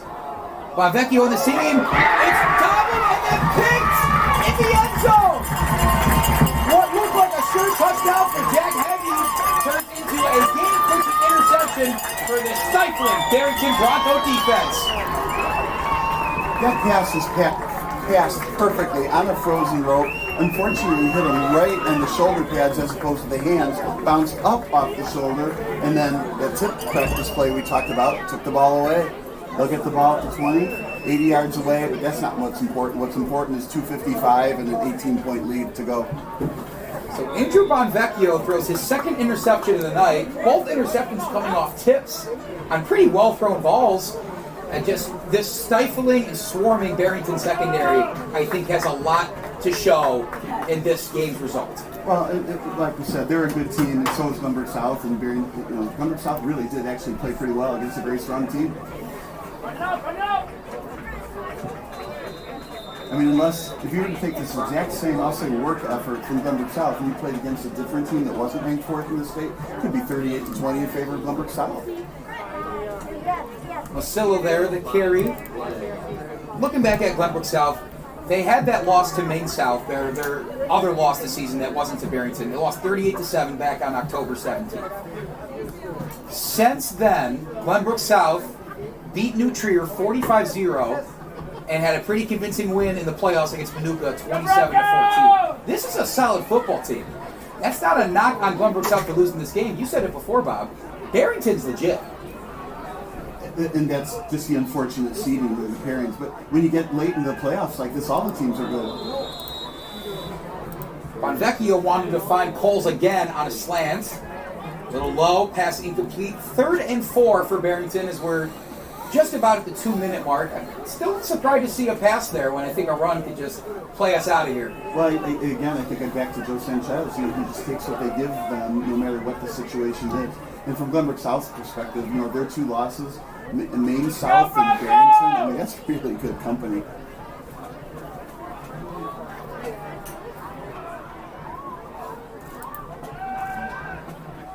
Third down pass is received. Thrown out of bounds. Owen Cook, probably his 5th or 6th reception of the night. The tandem of him and Austin Coles are responsible for over a dozen catches and 3 touchdowns tonight. Yeah, I think I would expect a victory formation here, even though Barrington is moving the ball downfield with a minute 58. But I like what Barrington is doing too. They're also exercising their offense. They're trying plays. Glenbrook South is a legitimate defense, so you want to kind of learn from, okay, is this the right pattern? Should we change this? Should we modify this blocking pattern? Looks like they're not victory formation. I would expect a run. See what they do.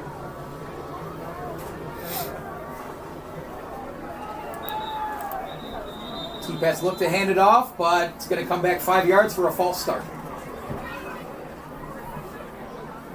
Yeah, that's not going to bother him at all. There's, the handoff on the next one. I don't think Glenbrook South will call timeouts to forestall the game here. It's probably an 18-point, win. Knowing Joe Sanchez, you think he's one of those coaches that is going to be a lot more upset about a penalty with 2 minutes to go in the game? Well, yeah, absolutely. I mean, any coach would. Channeling his Nick Saban and going ballistic when the game's out of reach. Sanchez's team hands it off on the left-handed sweep. Cameron Vasillo getting a lot of reps here. Well, that's the thing. In any game, the first play of the game and the last play of the game, in some sense, have equal importance. Maybe not the first and the last, but a point early in the game is the same value as a point late in the game, right? So if you have a false start late in the game, what you're trying to avoid is that false start again is going to happen next week. When at this point in time, when it happens, the game is still on the line. So yeah, there has to be some. You want to be disciplined, even now. You're ahead 18. So it appears 38-20 will be our final score here. Luke T-Pass, quarterback of Barrington, threw 4 touchdown passes today. Lamar Osterhus caught one of those and ran one in himself as his counterpart in the backfield, Cameron Vasillo. It's a nice game on this near side. The whistle keeps blowing. Flag is thrown. Referees trying to keep control of this game despite 1 minute left on the clock. I didn't see exactly what happened there. Yeah, right. From up here, I didn't see either, but it's getting marked off against Barrington. Where is it? Yeah, holding. Oh, yeah. I wonder. I think that I saw the hold happen, but I didn't see a flag come out right away. So Masillo's run wiped away by the holding penalty. Probably won't bother the Broncos faithful here who stuck it out in these now frigid conditions all of a sudden. Bob's got his jacket on. I will probably join him shortly once I head down to the field side. Yeah, started out with just a sweatshirt, right? In the press box, it's warmer. We have the windows open, so the air is coming in. The rain has stopped. It's just chilly. But what a great day for football. And of course, we're in November.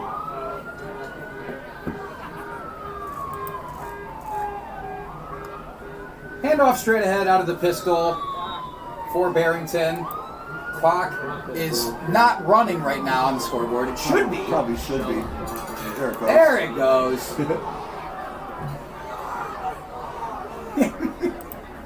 Loud shouts of "start the clock" from the Barrington bench. I think that's the loudest I've heard the sideline the entire evening.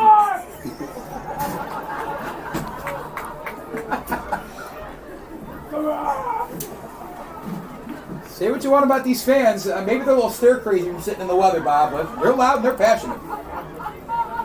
And they can hear us.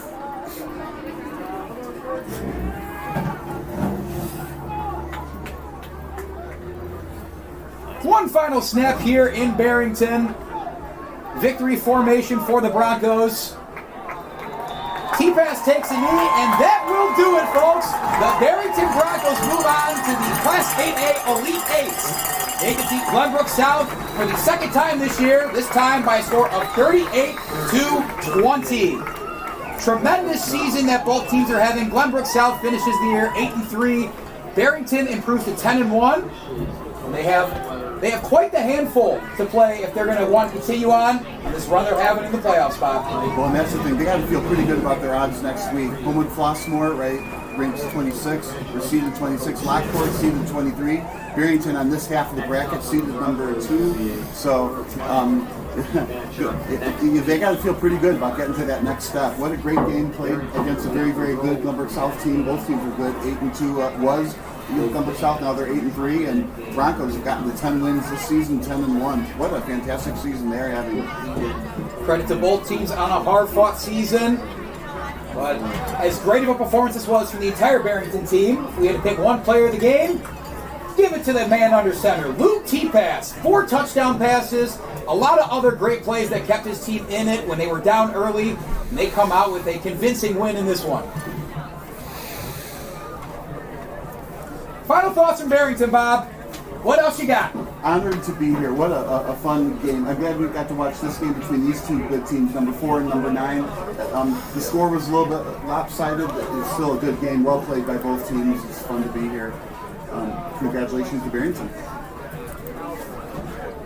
That's going to do it up here in the press box, folks, from Barrington High School.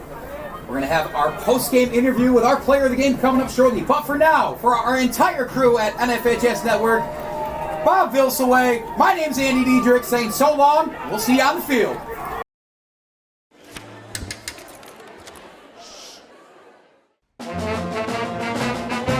Hey, conductor, how about something new? You played this last year. Come on, get your head out of your sacks. We're trying to hear. Well, I'm sick and tired of hearing your kid play the wrong notes. Where's my kid solo? At least you can see your kid. Why is my kid stuck way in the back? The conductor only plays his favorite. My kid heard that solo! You see my kid?